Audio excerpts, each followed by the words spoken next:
Are you struggling to lose weight and keep it off? Tired of wasting time and money on starvation diets that lead to more frustration and stress? If there was a weight loss solution that could actually work for you, would you try it? Then head to Golo.com. I'm Steve. I lost 138 pounds in 9 months on Golo. I'm Amber. I've lost 128 pounds with Golo. If you're ready to take back control of your life, head to Golo.com now and see how Golo can work for you. That's Golo.com. My sleep is way better. My inflammation has gone way down. Golo saved my life. I was way overweight. That's what sent me down the path. I wanted to make sure and live for my kid. I have literally tried everything. I was on the verge of getting gastric bypass surgery, and I saw the Golo commercial, and it was the last thing I tried because it worked. Join over 2 million people who found a better way to lose weight with Golo. Your healthier and happier life begins at Golo.com. That's Golo.com. Again, Golo.com.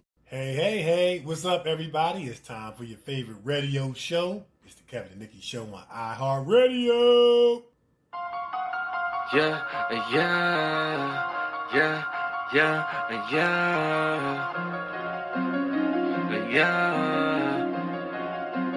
Overdose. It's time for the Kevin and Nikee Show. They gon' have it lit up. Yeah, you know, it's time for the Kevin and Nikee Show. They got the airways popping every city across the globe. It's time for the Kevin and Nikee Show. They gon' have it lit up. Yeah, you know, it's time for the Kevin and Nikee Show. They got the airways popping every city across the globe. You know him as a dope actor, Kevin D. Bitten. 360 twice jam, how you keep winning. And you know the baddest actress, Nikki Warren. She so bad you walking past, she had you speaking for her. If you ain't tuning in, this your reality check. You might miss out on your favorite star celebrity guest. When they celebrate, what you do, you get the bell, yeah. During Kevin's corner, get inspired and encouraged, yeah. Bend them corners while you listen, but don't swerve. Find out what's getting on Nikki nerves. What's bothering Nikki? What's bothering Nick? What's bothering Nikki? What's bothering Nick? Keep on playing. Me and Kevin goes and we gon' get you hit. Yo, check us out on social media. In your mobile phone, we everywhere. You other stations played out like a ringtone. Follow me like Bino R-E-M-E-Y. Bino Remy. Pop like Semi. And my flow hotter. Thick a semi. Been doing this since I scraped up pennies. But back to the subject, Kevin, Nikee.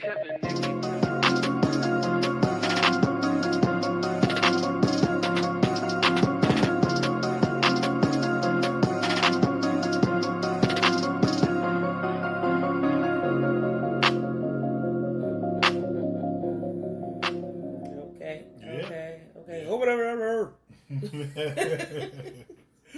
What was that? That's it. Said she's so bad she had you speaking for him. Anyway, we are back. Yes. Yeah, we are back for another exciting show, another exciting episode of the Kevin and Nikee Show on iHeartRadio. I'm actor Kevin D. Benton. And I'm actress Nikki Warren. And we are back, baby. Yes. Yeah, we're back. We are back. Yeah. It's always good to be back. Mm-hmm. You know? So, yeah, there's always a lot going on in the world. Always a lot of things to talk about. Mm-hmm. And so, with that, we don't got to go no further. Let's just jump right on into it. Yeah, so, without further ado, and without anything else being said, it is now time for the mini adventures of Kevin and Nikee. Woo!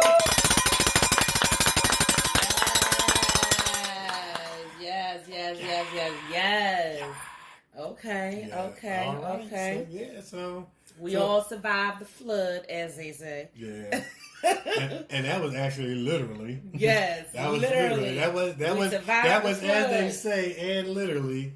Yeah. Literally, because it actually happened. Yeah, it really did. It actually happened. It was what, Hurricane Isaias. Like I said that. Isaias. Yes. Hurricane Isaias came through. Yeah. And girlfriend left a whole lot behind. Yeah, people's trash everywhere, cars floating down the street. I never thought I'd see the day. Yeah. But yep, it was a flood. My place almost got flooded. By the grace of God, it did not. Mm-hmm. But now we're in the great cleanup. Well, we were in the great cleanup, and it's a mess. It was a mess. Yeah, and as I shared on the show a couple of weeks ago, that I moved, and actually the place I moved out of got flooded. So by the grace of God, because yeah. I'm telling you, your place where you were before, by you being on the first floor, would have been messed up. Yeah. Messed up people's carpet, all of their belongings. You know, they had to throw it in the trash. Yep. It was all destroyed. Everything destroyed. Garages. I mean, it was like now in the aftermath of it all, when you drive down the street, all you see is piles of people's stuff that was in their garages that's been ruined and destroyed, carpet, all kinds of stuff, furniture, and but my question is, why is what's her name, Isaias? Why is she so angry? I don't know. Because she sure did tear some things Because she had a bad dating experience with mankind? What happened? Listen, I don't know. Isaias came through like a wrecking ball and tore up. She tore everything up. Yes, she did. And the cleanup was nasty. Yeah, it really was. Wet trash everywhere. Yeah, dirt, debris, everything. It was just nasty, and and thank God we made it through that, because some people did not. Some people were trapped in their homes. Yeah. I never thought I'd see the day where the fire rescue people had to get in boats and come get people. In Philadelphia. Yeah, I saw it. Man, listen, I was going bike riding, my regular route. I go up to the corner, where the plaza was, and it was blocked off, 3 fire trucks. Once you got to the corner of the plaza, it just looked like a river. Mm-hmm. It looked like a river all the way down the street. They had, the rescue squad and boats going in and, getting people out. People were trapped in their homes. Yeah. And then they had to open up West Philadelphia High School as a shelter. And like I said, I drove through, during the aftermath, and those whole blocks got destroyed. Yeah, it was even the playground, Pepper Playground, was underwater. Yeah, and that's one of my favorite places to go and just shoot around and exercise and stuff. It was underwater, and it was just a mess. And it's just been a rough start to 2020. Mm-hmm. I mean, like I said, starting with the death of Kobe Bryant. Yeah. Rest in peace. Yeah. Then we had the pandemic. Mm-hmm. Then we got the epidemic with the race wars. Then we got floods going on. It's just like it makes you afraid to ask the question. Don't ask it. You don't even want to ask the question. You know what I mean? And just hoping, praying that things are going to get better. The year's not over, and, just believing that there is some sunshine at the end of this storm, because it just seems like we're just moving from one thing to the next. If the other stuff wasn't bad, now the flood comes through and people have lost more property. Things like that. So it's just been rough, man. And, thoughts and prayers out to everybody who has been affected by any and everything. And it's just been rough. And I pray that everyone has flood insurance. Yeah. If you live in a flood zone, you need to have flood insurance. Yeah. Call your insurance, your homeowner's insurance, renter's insurance, and find out what type of zone you live in, because you need to have flood insurance. Yeah. And you also need to have renter's insurance. Right. But then I found out, not only that, and we're going to talk about it more on news and sports, but there's other type of insurance that you have to have as well, from when those trees and everything fall down. And you got to have some type of insurance to cover that as well, so that you can get your things taken care of. Yeah. And we're going to talk about that during news and sports. But to get back to your question, the director of the place where I work, he actually asked that question, the question that shall not be asked. That's right. We don't want to give it no power, And y'all know me. I'm going to say this stuff that y'all don't want to say. Mm-hmm. So I said to the director, I said, locust. I got you. Locust. Yeah. And I said, read your Bible. Yeah, man. I said, read your Bible. Yeah. You'll see what's next. Yeah, and you know, what you alluded to earlier. I mean, I saw on the news huge trees just falling on cars, Yes. and you know what makes this time frame, this time period, so much more frustrating. You know, in addition to all that it affects, is you don't have nobody to blame. Right. You don't have nobody to say, "Hey, you're going to pay for this." Yes. You're going to pay for my car. You're going to pay for the damages. Mother Nature. You know what I'm saying? Mother Nature, and you don't have anybody to blame. You don't have anyone to pinpoint, and then there's no silver bullet cure all for this thing, man. And it's just been rough. People are just doing the best that they can to stay positive and to deal with these uncertainties, these curveballs that life has thrown at us all. So yeah, I'm sure we'll talk more about it. But on a more positive note, productions are slowly but surely opening back up. Slowly but surely. Yeah, productions are not fast enough for me, but right. I'm just saying. Yeah, I agree. I'm gonna keep it 100. Not fast enough for me. Yeah. But they're starting to, open back up. Yeah, they are. They really are. And of course, the bigger productions, they kind of have to, take their time in terms of having safety precautions. Well, all of them had to have safety precautions and safety measures in connection to COVID-19. But the productions are opening up. People are getting cast. We are, getting back on set. Yeah. And so that's a great thing, man. And, because acting is a part of our lives. It's a part of our existence. A huge part. Yeah, and it's like when that's not going on, you really do feel like there's a horse missing out of a stall in terms of your life because, acting does make life better. You know what I mean? The journey, of course, it has its ups and downs. Of course, it has its discouraging parts of it, but it has a lot more encouraging and inspirational and motivational components to it that you look forward to, want to be a part of.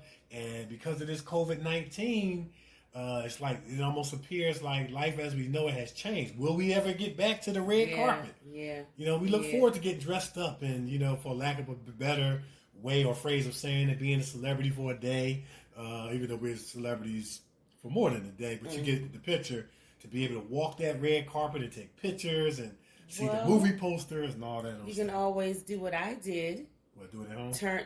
Turn your hallway into, put up your movie posters in the hallway on the wall, have your little turtle be at the end with the little thing, and you just walk the red carpet and have your turtle look at you like I did.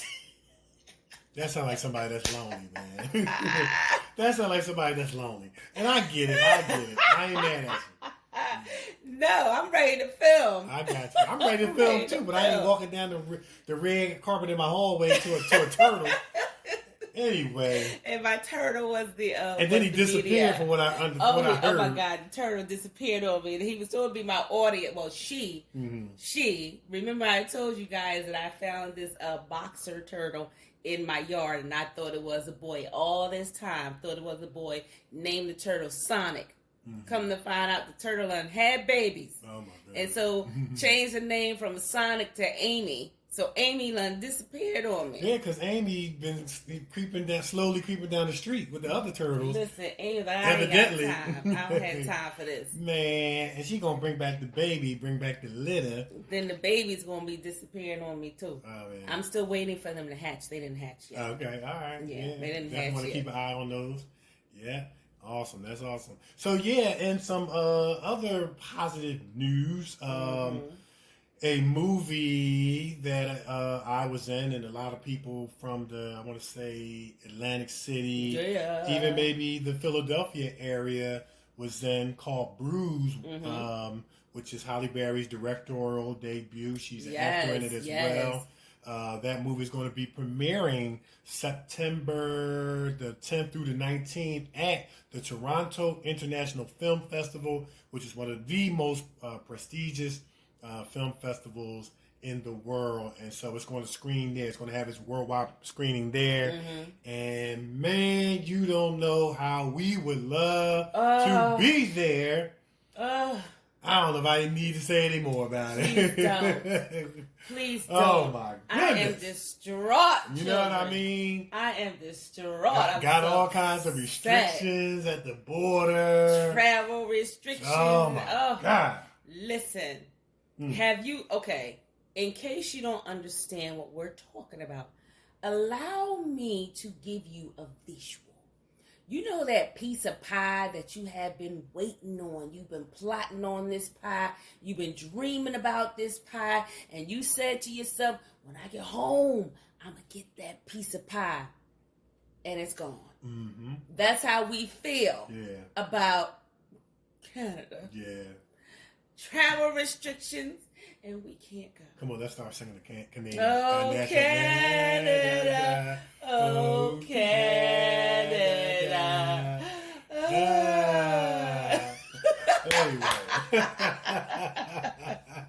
Anyway. Yeah. Man, I'm so upset about that, but that's all right. Yeah. That's all right. And that's all right. So also some more positive news. That wasn't positive news. That was the positive news was that it's going to premiere. That was the not so positive news coming behind the positive news. So now I'm getting back to some positive news. So what's the positive? So the positive news is I want to say well, me and Nikee, or our show, have become a part of the International Association of Press and Photographers.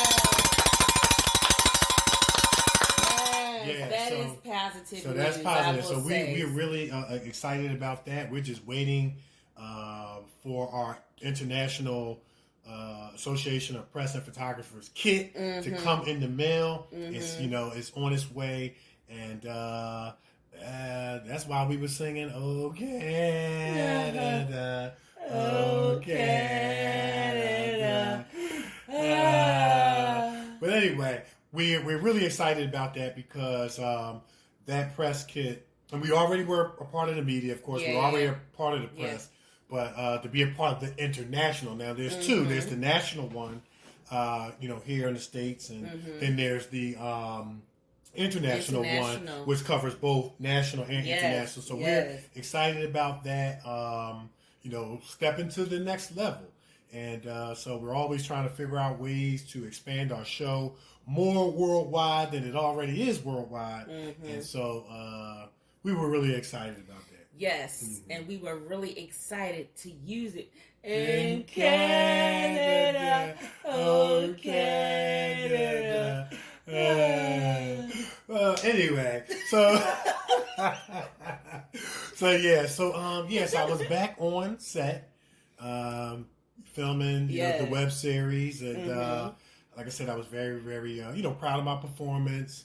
Even though I hate to call it a performance, because don't get caught acting actor, but just for the sake of explanation. You've been rolling with that ever since you learned it. Yeah, absolutely. That sticks in my mind, Yeah. And proud of my wardrobe, my pre-preparation, and things like that. It's going to be great. So you're going to be filming this Saturday in New York City. In New York. New York.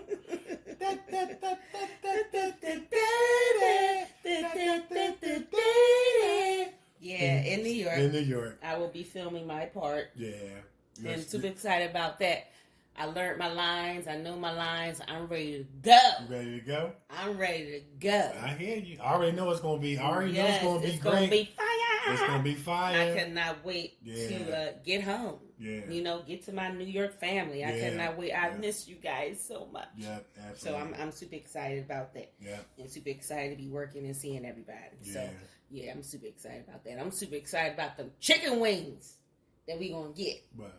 The chicken wings. Oh, yeah. The chicken wings. Chicken wings and ginger ale. Yes. You got to have the ginger ale with it. Chicken wings and ginger ale. Yes. Man, I wish I could remember the name of the store. I would give them a free shout out on our show. We'll make sure we get it on Saturday. All right, yeah. We'll make sure we get it so we can shout them out next week. Because, man, them chicken wings from that place. Yeah, they're some of the best. We're going to shout it out. We're going to tell y'all who it is next week's show so y'all can get over there and get some of these chicken wings. Y'all got to get these chicken wings, and you got to have the ginger ale with it because there's something about them chicken wings and the ginger ale together that just brings it all out. It's like a menu. You know what I'm saying? Yeah. So it's great, man. I mean, other than that, man, just staying on the grind, staying on our lines, staying positive, staying productive, and, always doing the marketing and the administrative part of our acting careers and our show, of course, and just so thankful and grateful for all the super talented guests we've had on our show and continue to have. It's just been another level, and it's going to continue to go to another level. Yes, it is. Yes, it is. Because I can't wait to talk to our special guest. Yeah. I got whole lots to say. I got you. Who said that? I got whole lots to say.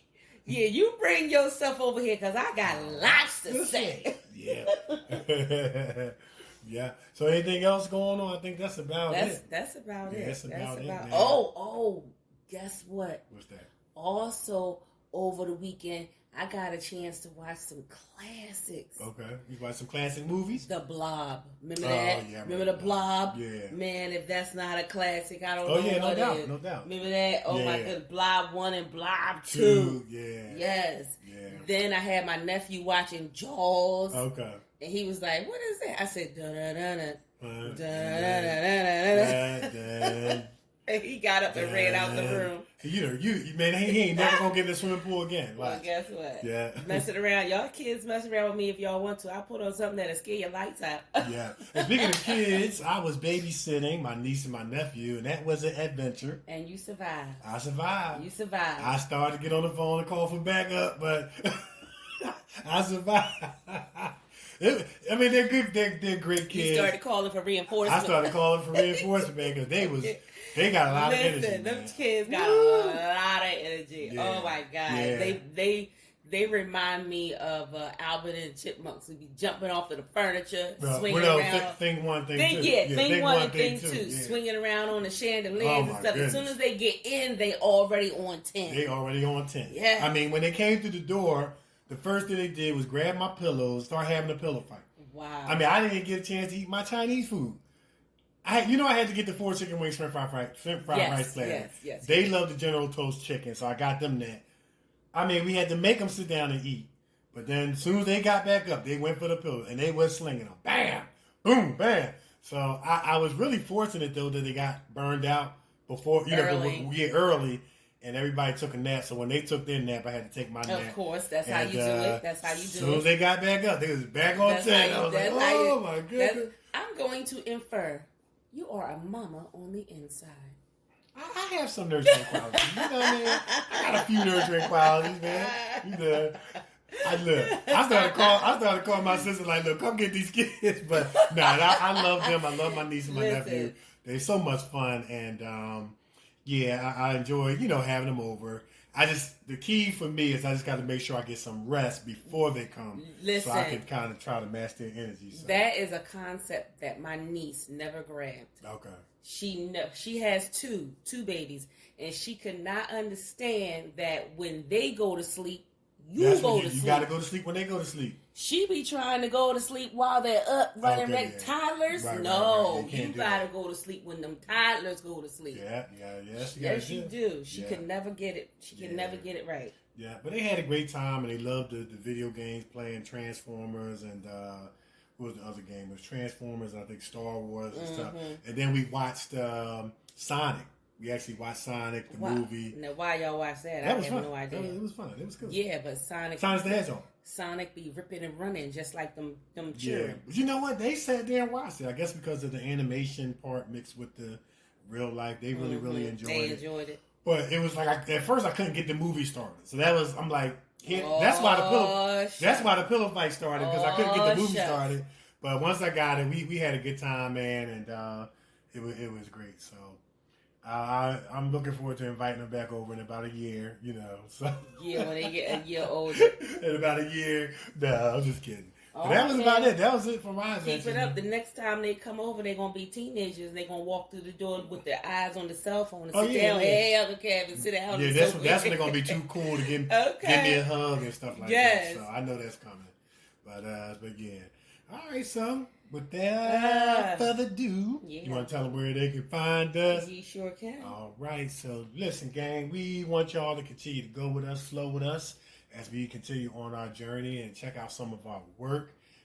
We got lots more on the way, so while you're on YouTube, go to actor Kevin D. Benton, the actress Nikee Warren. We got feature films up there, commercials, we got monologues, and we got the multi award-winning The News and Honor. You want to check these out. And while we're on the subject of the News and Honor, we were very, very blessed by one of our friends. He's a brother and a friend of ours. You want to tell him? He got to get the bell. That was so give him the bell. Chim Sao Balarbi. Man, he was being interviewed, right? He was being interviewed, and he was so nice enough to show our movie posters that he did for us, multi-award-winning News and Honor, during the interview. And I mean, that studio that he was being interviewed in, to turn to the left and see our movie posters up there, man, wow. Yeah, that was nothing but a huge blessing. Yeah. Thank you so much, Chim Sao. I mean, thank you from the bottom of our hearts. And we are everywhere. I know. We are everywhere. And tell them where he was. Yeah, he was doing an interview on a Lebanese television station, which is one of the largest TV stations in the area, whose headquarters is in London. Yeah. And the studio was phenomenal. If you want to see the pictures, you can go to Kevin D. Benton on Facebook. Check out the pictures. We posted them because I want to shout out a big thank you to him and celebrate the writer, director, and the cast of the two movies. But to just know that our faces were on these posters, all the way overseas was very, very. Nice. It was an honor. And for those that don't know Chim Sao Balarbi, he's famous. He's a big time art art poster creator, artist over in Algeria, and he's done some art posters for some big name projects, including but not limited to Jean-Claude Van Damme and many, many others, man. And the interesting thing about it was, prior to this post, Chim Sao, he kind of sounded like he was about to quit. I saw that post. Like, he was really discouraged a little bit. But he said he came back because of y'all. And I put a post on there saying, man, don't quit, man. You do great work. And he was like, thank you, my friend, my brother, Kevin, blah, blah, blah, blah, blah. The next thing I know, he's on this interview. And our posters are up there. And sometimes, man, it just takes a word of encouragement and inspiration from someone who you respect or have love for or cares, that could set some things in order for you, man. But we just we had to share that because that was very honorable, just to know that we were being mentioned. He was actually talking about us on the show, and stuff like that. So when we talked about checking us out on YouTube, you want to check out The News and you want to check out Honor, two good short films, and you're going to see the reason why they've won multiple awards in the film festival circuit. Absolutely. Yeah. So then go over to Amazon and you can check out The Covington Witches. Yeah, The Covington Witches, starring Nikee Warren, the mama witch of the house, trying to hold things down. And there's a lot of stuff going on with these young ladies, and they're trying to hold it together, and the men is just staying out the way because we don't want those spells cast on us. Check that out. Then also, while you're on YouTube, I'm going to jump back over to YouTube. Check out the Peace series. It is a good web series that you want to check out. And Nick plays the mother of the lead character, and she played her role, and you guys are going to check it out. So much so that the lead character, Oliver Burbage, who's a friend of ours, we had him on the show. His mother in real life watched it, and she was super impressed with Nikki's performance, and then gave her some compliments, and that's a true testament of the effort that she put forth in bringing forth that character. So we're going to stay on YouTube. They got the Old Head web series. You can check it out on YouTube. You can check that out. Also, the Recession web series is on YouTube. Then you can go over to Amazon Prime and check out Old Head, the TV series on Amazon Prime. Check out the Right Path movie as well on Amazon Prime. Our New York family holding it down.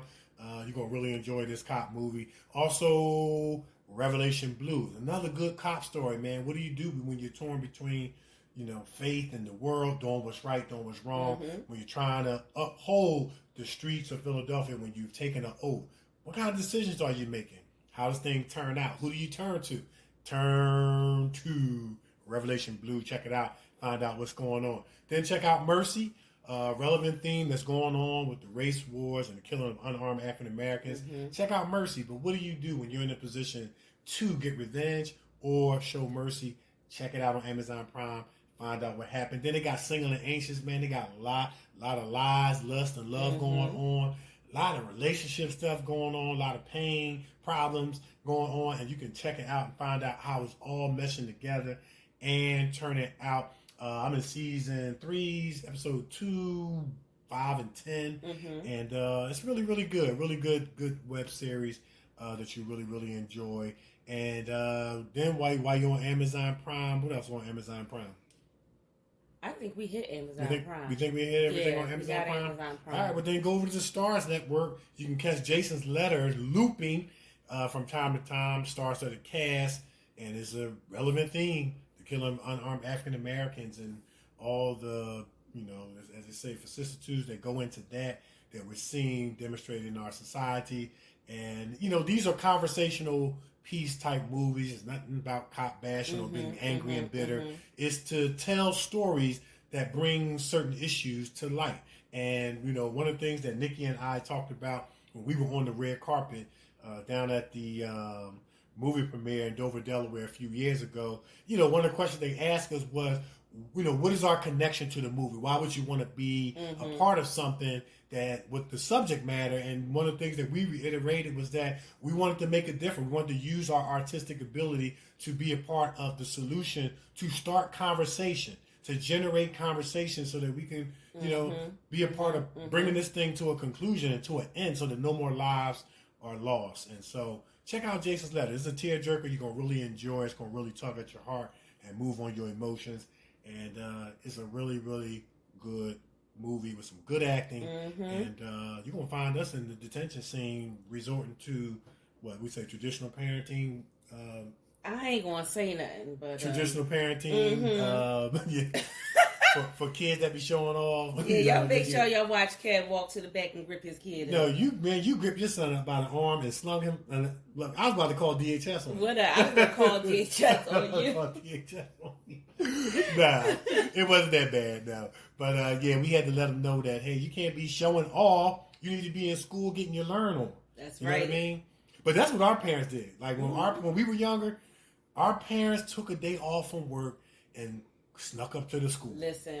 Snuck up to the school to check on us. It was one of them days where your head was in the book and your pen was writing and you would refuse to look up at the door because you knew your parent was standing there. And the only time you did look up was when you raised your hand because you wanted to answer all the questions and make it like you was the A student of the class. That's it. Yeah. So yeah, man. So check us out, man, and subscribe to our YouTube channels, actor Kevin D. Benton, actress Nikee Warren. And I gotta add, Nick, we forgot to talk about this. Speaking of YouTube, you was getting your learn on creating your reel. Yes. So you gotta talk about that. Yeah. I'm almost done with it. I just have a few more clips that I have to drop in because I believe the reel is supposed to be 2 to 3 minutes. 2 minutes. 2 minutes. So I was doing it myself. While we're in this pandemic, you gotta be in the lab, and people always say you gotta have a reel. You gotta have a reel. You gotta have a reel. So I encourage you just to go through your stuff, go through your films, and pick out the best ones that showcase your talent. And you showcase your talent, and the sound is right. Make sure you pick ones where the sound is right and the picture is right. Yeah. And create yourself a reel. So I got on what is it called? Power Director. Okay. Power Director is an app that you can download from the Google Play Store, And, you know, it lets you drop in stuff. It lets you create the writing. You know, if you want to put some music behind the backdrop, it lets you do all of that. Yeah. So I just have, 3 more clips to drop in, and then it will be done, and I will be able to show you guys. Yeah. So I had fun doing that. And yes, it did take me all day. Yeah. When I figured out how to do it, yes, it did take me all day, because you want it to be right, because everyone is going to be seeing it. Remember, this is the one that you're going to be showing people, and you want it to be right. So I want it to be right. So I did spend all day last week on it. I'm going to spend all day this week on it again. Yeah. You know, just get those 3 clips that I'm looking for to drop in, and then it'll be ready for you guys. I'm excited about it. Well, look, I mean, you showed me the first part of it, and it looks really, really good. And I'm really looking forward to seeing the rest of it. And let me tell y'all something about Nikee. Nikee will venture into stuff and learn it herself and try this and try that. Yeah. Because, like I told you, we shared with you guys years ago, you know, when we started up our show, I'm going to tell you, I was kind of like, I don't know what we're going to do. You know, we had our guests locked down, and at that moment, you know, given what the circumstance that was going on, we didn't have a show, and I couldn't call our celebrity guests and say, hey, we're going to have to cancel that. And Nikee said, no, don't cancel it. We will have a show by the end of the week. And we had a show by the end of the week, and we've been going strong for going on 3 years. Yeah, and the show is getting better and better. And that's not including the editing that she does. You guys do not understand what goes into editing the show. And sometimes she listens to the show 3, 4, and 5 times just so it can have a smooth, crisp flow and sound to it. When you guys hear the show, you're getting the end result of editing and having listened to the show 3, 4, 5 times. And I mean, sometimes she's up 2, 3 in the morning doing this. So I definitely wanted to give her a shout out. And then she's doing, no doubt, you deserve the credit. Thank you. And she got her IMDb credit on our show page for doing the editing. Yes. Because that's what she does. Thank you so much. The show would not sound the way that it sounds, but we care about our show, we care about our guests, and we want to make our guests sound the best that they can and make our show sound the best that it can, so that we can give y'all the best product, because y'all the best people in the world for listening to our show. And guess what? We're going to give y'all the bell for tuning in. That's right. Y'all get the bell for being fabulous. Yep. So now she's working on her own demo reel, and she's just downloading this and discovering this, and she's a professional, and it turns out well. So I'm looking forward to seeing that. Yes. Yep. So yeah. Cannot wait. All right. All right. Thank you. Yeah, man. You gotta give credit where credit is due. Give honor where honor is due. Yeah. Man. And so people don't understand the work that goes into the promos and the editing and the recording and you know, we've been consistent. We've been consistent by the grace of God. We've been consistent. Yes, we have. Yeah. Every week you can expect a good show. That's right.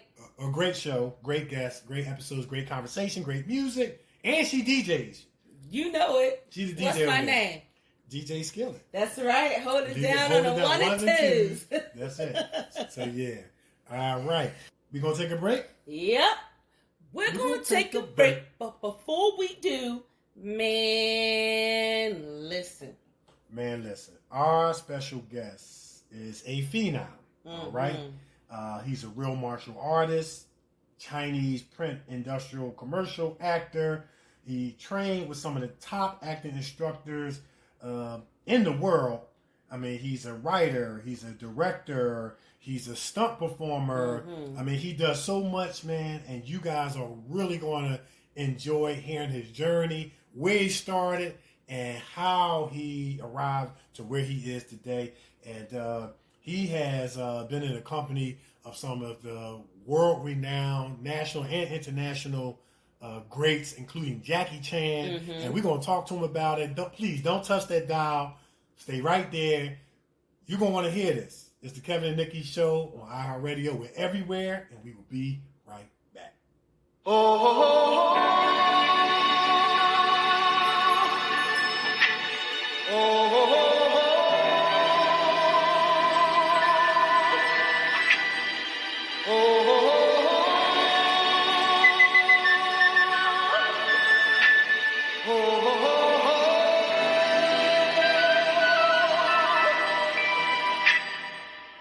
Everybody was kung fu fighting. Those kids were fast as lightning.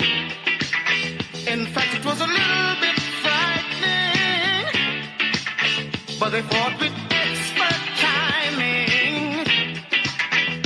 There were funky Chinamen from funky Chinatown.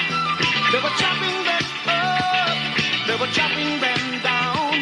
It's an ancient Chinese art, and everybody knew their part. From a fainting to a slip, and a kicking from the hip. Everybody was kung fu fighting. Those kids were fast as lightning. In fact, it was a little bit frightening. Yeah, but they fought with expert timing. There was Funky Billy Chin and Little Sammy Chung. He said, "Here comes the big boss. Let's get it on." We took the bow and made a stand. Started swaying with the hand. Sudden motion made me skip. Now we're into a brand new trip. Everybody was kung fu fighting. Those kids were fast as lightning. In fact, it was a little bit frightening. But they did it with expert timing. Oh, yeah.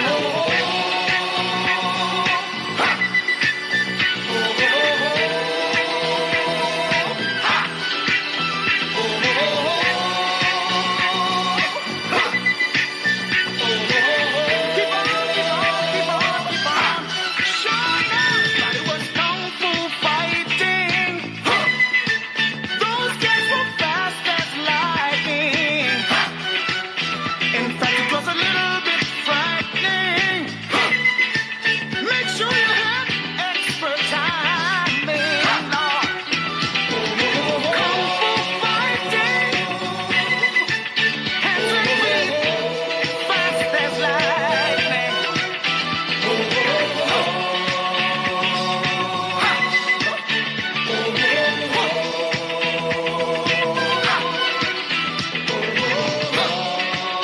Keep on, keep on, keep on. Yeah, yeah. Everybody was kung fu fighting.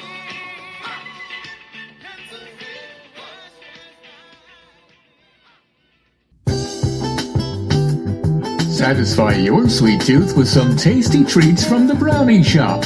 Fudge cupcakes, sweet potato pie, freshly baked bread, homemade ice cream, creamy chocolatey brownies, and much, much more. Check out their full menu on Facebook Brownie Shop or Brownie Shop 2019 Instagram. Get your next dessert from the Brownie Shop. Your sweet tooth will love you for it. Urban Elite Beauty LLC is an online urban beauty supply store that serves both men and women in urban communities. Our goal is to provide quality beauty solutions for our culture and community. Most importantly, we want to instill in our friends the importance of loving thy hair, loving thy skin, and to love thyself. Check us out on social media on Facebook at Urban Elite Beauty, on Twitter at dbenton71, on Instagram at urban_elite_beauty, and for more information, go to our website at www.urbanelitebeauty.com or email founder and CEO David Benton at dbenton@urbanelitebeauty.com or call 609-217-5292. Check us out and see what the Urban Elite Beauty experience is all about. See, to me, at least the way that when I teach it, all type of knowledge ultimately means self-knowledge. Mm-hmm. So therefore, they're coming in and ask me to teach them not so much of how to defend themselves or how to do somebody in. Rather, they want to learn to express themselves through some movement, be it anger, be it determination, or whatsoever. So in other words, what I'm saying, therefore, is that he is paying me to show him in combative form the art of expressing the human body. Which is acting, in a sense, isn't it? Well, or it would be useful too for an actor to have. It's. I mean, it might sound too philosophical, but it's acting, or acting, unacting. If you've lost me. I have. Right? So what I'm saying, actually, you see, I mean, it's a combination of both. I mean, here it is the natural instinct, and here is control. You are to combine the two in harmony. Not if you have one to the extreme, you will be very unscientific. If you have another to the extreme, you become all of a sudden a mechanical man, no longer a human being. So it is a successful combination of both. So therefore, it is not only, therefore it's not pure naturalness or unnaturalness. The ideal is unnatural naturalness or natural unnaturalness. Yin yang, eh? Right, man, that's it. Yeah, Bruce Lee. Yes. Yeah, man. It don't get no better than that man right there. Man, listen, Bruce Lee was the best ever. Yes, he was. And he would drop science, philosophy, knowledge, and you really had to pay attention to get it. You know what I mean? You really had to pay attention. But he was the best ever. It don't get no better than Bruce Lee. I mean, you know, with all due respect to my man Jackie Chan, Jet Li. We got Donnie Yen, of course Michelle Yeoh, Lee Jing. You know, I gotta give Chuck Norris. Yes, I gotta put Black Belt Jones on there. Jim Kelly. Yes. The list goes on and on. Yeah, well, those would be your. I gotta put Bolo on there. Bolo was the big dude that used to always like pump his chest muscles. I gotta put Sammo Hung on there, the one that trained. He was in Game of Death. Yeah. The one that. Oh man, I gotta put Bobby Samuels on there. We can't leave our man Bobby Samuels off. Bobby Samuels, that's right. Man, so yeah, I mean these are the best of the best.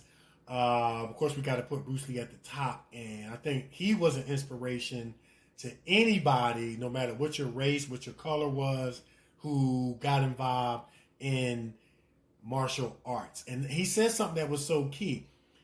I'm not teaching them to do somebody in, and we're gonna talk to our special guest about that, because people think you get into martial arts be able to just kick somebody's butt, and that's really a small part of it. You know what I'm saying? There's a lot of things that lead up to not getting to that point. And we're going to talk to our special guest about that. And, it's very, very interesting. Very, very interesting. All right. So we ready for our special guest? Yes, Lord. All we right. are ready. All right. So our special guest was born and raised in San Francisco and was kicking and punching since the age of 2. Today, he is a real martial artist, Chinese print, industrial commercial actor who trained with top acting instructor Michael Jakowitz, who was Channing Tatum's acting coach. Our special guest is a writer, director, international filmmaker who possesses a strong understanding of what goes on behind the scenes, photography, and cinematography. He wrote and directed his first short film, Going Home, in 2017 for an HBO Asian American Filmmaker contest, and is working to finish post-production on a new drama mini-short, Essence of Time, with the Asian American Showcase. Our special guest is also a fitness coach, action talent, stunt performer, fight choreographer, and an English instructor who spent 4 years in China working as an English instructor at a private university. It was sheer luck, as he said, that he decided to enter into the mainland and stayed committed to seeing every one of his students graduate before returning back to the U.S.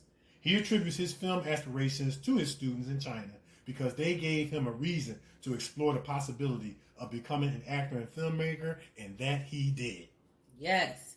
Our special guest started martial arts at the age of 8 years old, beginning with karate and ballet, then became obsessed with powerlifting and bodybuilding. He later became a fitness trainer so that he could find the functionality in strength and combat. In 1993, he began training hardcore martial arts and Brazilian jiu-jitsu, then led to a growing passion for Muay Thai kickboxing. He has trained alongside top-level martial art gyms from Asia to Europe. He naturally is an educator which led to coaching and being a trained partner for competitors who became champions in organizations such as Strikeforce, UFC, and NHB, aka No Holds Barred, before the term mixed martial arts, MMA, became popular. Our special guest has trained in Thailand at world-renowned Sasaprapa Muay Thai Gym and has trained with top gyms such as Touch Gloves Gym in the UK, Mike's Gym in Amsterdam, and Ultimate Gym in New York City. Always learning and adapting new skills to become a better coach and human being through the warrior spirit, motivation through movement while blending the physical, spiritual, and mental aspects in all walks of life. His chief aim is to properly showcase authentic Chinese-American talent in all forms of entertainment. He came to this realization from his students when working in China that one can educate faster through the medium of film than via a book, the same notion that legendary Bruce Lee had once stated. He believes that transition real combat into fight choreography is to display true martial arts skills in film combined with honest acting that justifies the cause for why such violence is taking place. Our special guest believes this is a positive force that helps motivate and inspire young generations with a clear understanding about action in cinema versus reality. With all of his accomplishments, one of the most unique events came when he was invited to attend Jackie Chan's 60th birthday party, and in 2019 he was invited again to Jackie Chan's Action Film Festival week in Dayton, China. He was also chosen to be in a special group of presenters on stage and presented the U.S. in the closing ceremony of the festival. Who are we talking about? We're talking about none other than Mr. Victor William Chen, a.k.a. Victor W.C.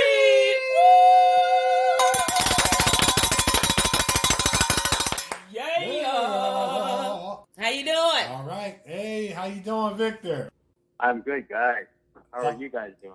We're doing good, man. We're doing better now that we got you on the line. Yes. And got you on the show. Much appreciated. Yeah, absolutely. As we always start all of our shows, at least we try to, and that is to say thank you so much for taking time out of your busy schedule and sharing with us and our listeners around the world with your inspirational life and story.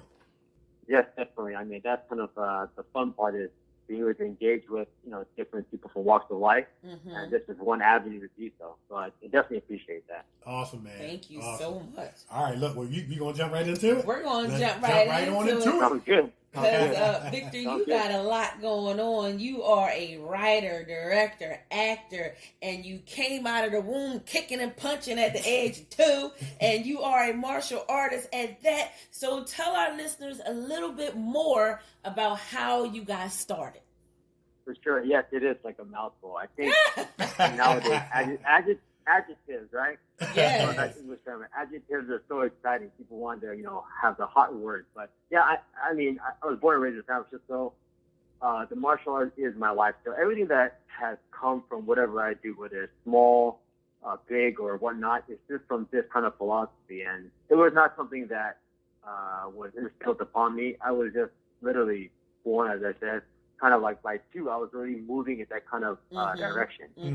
My father still has a Super 8 video. There's a back then before we had a 4K camera. There's a Super 8 video with no sound of me kicking and punching, and when I was able to stand up, and it just was automatic. And I don't know how that came about. It just did, and from there, obviously over the years, I got a little older, like a teenager age, then I got to some martial arts training because now there were some schools around. So the fascination in the early, I would say like late 80s, early 90s, you have like Ninja Turtles, ninja movies, these type of entertainment. Right? When you're like a kid, you watch and you think you want to become Superman. So that's kind of how it came to me. I watched Ninja Turtles, I thought, I can kick like them. Right. I didn't know anything. So there was a school, and then my parents took me to a school, and I started with, some karate classes. That's most popular at the time. Right. And from that, it was, a couple of years in, but still at 8, 9, 10, you don't really know anything. You just kind of copy what everyone's doing, right? Right.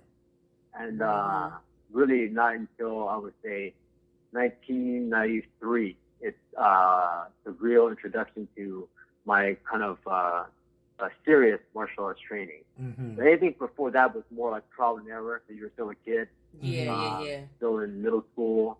You know, it's just a trial and error period before '93, and then '93 came along, and that was the very first year of what we now know as the UFC. Right. So before that, unknown. No one's ever heard of this organization, this sport, this term. And now, once that first came out, it was very foreign, but new. And that's when I started the real hard training. And it just happened to be in that period of time. So that's kind of like a very, I won't call it premature, but the early stages of my journey into what real martial arts is. I found out. Wow, that's awesome. Yeah, that is awesome. That's the very beginning. That's awesome. And then, I mean, from there it goes into what the UFC starts to build into more popularity. Because at that time, it was called No Holds Barred or NHB. Right. Before what we now know as the mixed martial arts that is on ESPN and all these channels. Right. By that time, it was called NHB, and most people don't even remember that term. Right. But this was in like Brazil, Japan, foreign countries that were doing this as in a sport, we can call it / combat training, whatever you want to call it. They were already doing this ahead of time. Right. It was just not in the West yet. Right. So how it got started, fast forward, is in '93 and on, I was working at a health club. It was still high school years, and I found a gym that was very close by, and I thought, I can work out for free. So at that time, I think I was getting paid like $5 an hour or something crazy like that. But I got to have free membership to a gym. So it kind of encompassed together that whole fitness element as a lifestyle. And that led me to meeting my friend at the gym there when we started watching videotapes and training. At that time, there were no schools around that were teaching, what you see now in UFC and these type of things. Right. So we watched and learned from videotapes. And it was Renzo Gracie's videotape, the original ones that are still around. Kind of like the base template, I call them like Lego blocks. The first layer of the Lego was those videotapes. And that's kind of how we learned. In a garage with no Facebook at the time, no YouTube, no marketing. It was just people coming in the house by word of mouth. Right. And in the garage, very old school. And we did it for years. And I would say a good, I think it was 5 or 6 years or so before he was able to find a location where he realized that there were too many people coming in, that he had enough money that he was able to open up a small little gym, like a short period of time. And that's kind of how we started to create this martial arts kind of in community, let's say. Right. And that all started from watching those tapes of all the jiu-jitsu and grappling, what we see nowadays, again, on TV, but at the time it was so foreign that if you mentioned it, people were like, what the hell are you talking about? Right. So, that's kind of how it came to be. And I did that really, the jiu-jitsu, the grappling, the wrestling for probably like 10 or 12 years, from '93 on, because that's all I thought was, wow, this is what I saw on TV, but it actually worked. And that's how we met all these people along the way. Training with some people that became world champions. As I mentioned, like in, Strike Force and the UFC organization, it was still very new, but they became world champions overseas. And I wish I kind of went that route, I guess, as a competitor, but I don't know. It's like a gene you have, I call it, where one gene clicks one way, you want to compete as an athlete, or the gene clicks the other way and you want to become more of a coach, a trainer. Okay. In that respect, right? So that's kind of where I went. Became more of a training partner / coach / kind of a trainer. It just kind of went that direction. I'm not sure how. It just naturally went that way. Gotcha. And over the years, of course, you train with people all over the place. And when I started to travel different areas, where I went to New York, whether it be DC, the first thing I thought was I had to find a place where I can continue my activities. Where people wanted to go to the beach and party, I was thinking, where's the closest gym at? Where can I go and train? Yeah. And that's the mentality. Yeah, I think the approach this way, that's why I kind of call it, more of a true martial artist in today's world. Right. Instead of, doing it as a recreation sport. Like you take a summer class and you do a couple of lessons, all of a sudden you're in good shape. But then winter comes, there's a holiday, so I take off, for like 4 months. So you have that kind of style. My style is training always, like every day, every year. You're always in a mental mode of trying to adapt this philosophy. I think that's the difference between me and a lot of other people who just take a class. And that's kind of why I try to instill upon as a coach, right? Awesome. So, man. And it's a lot to go into one, right? Yeah, absolutely. Yeah, and it's a lifestyle and a way of life, as opposed to something that you do casually. And like you said, I mean, I can relate to, when everybody was going to the parties, I was on the basketball court. You skip over certain things because of your disciplines, and I mean, I think that's awesome. But one of the things I wanted you to get your talk about and get your feedback, I had like I want to say a short, I dibbled and dabbled into karate until I got good at basketball, and I kind of found that to be my passion. I stopped at around green belt. But one of the things I learned, and I wanted to get your take on there, is that learning karate, martial arts, is not about, and I think Bruce Lee said the same thing, and we want to talk about that. It's not about learning to do somebody in. It's really learning to use your mind, trying to avoid humility, but that you can walk away because really it's not going to turn out well for the other person. So it's more about avoidance. I remember Jackie Chan said in the movie Karate Kid, some of the best fights that you'll ever fight is the ones that you don't have to. And I wanted to kind of get your take on the discipline.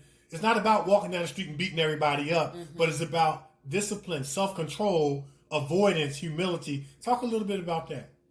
Definitely. No, you mentioned a super important point. And this is something that I try to instill upon for myself, but also the people you connect with. And that's kind of what the martial arts is. Because, in the traditional sense, the real art of combat is what that is, right? The word combat itself.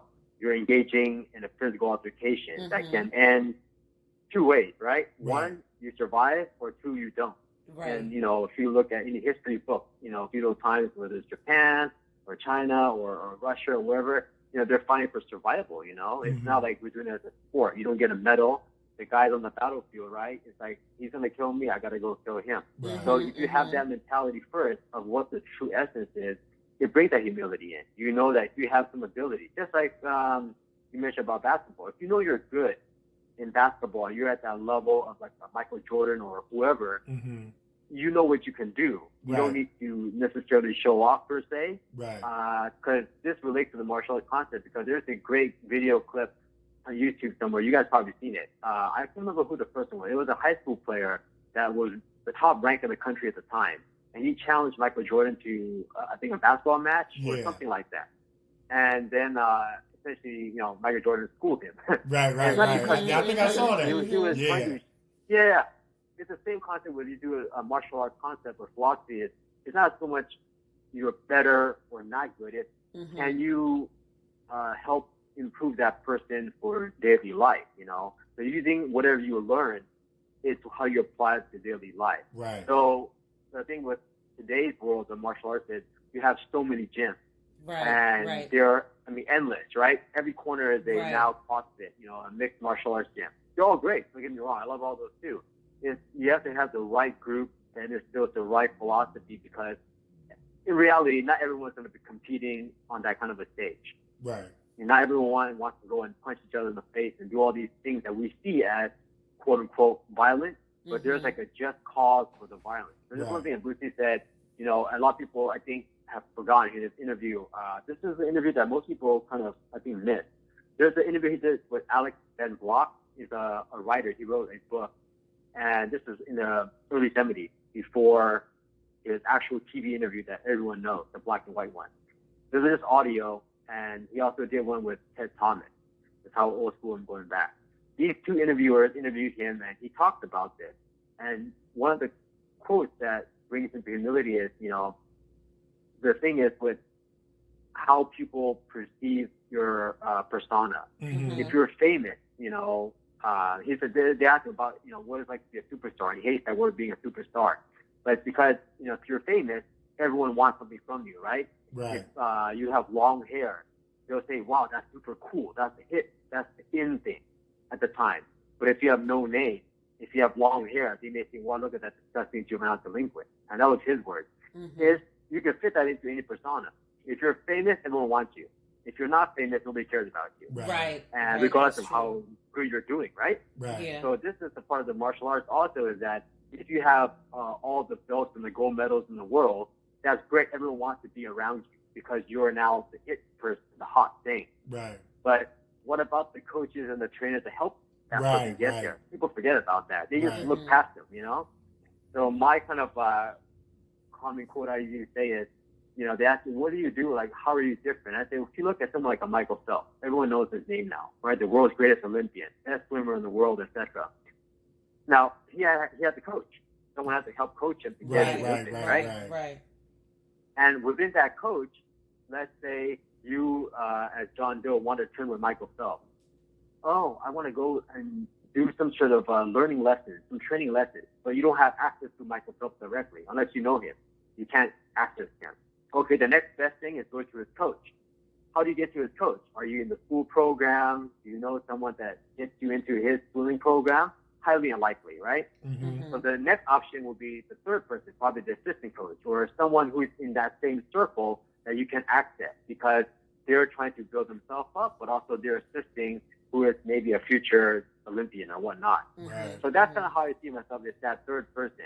Not that I'm better or worse, because anyone can beat me up, but it's more of what are you going to do in reality? How do you pass this message on to the next generation?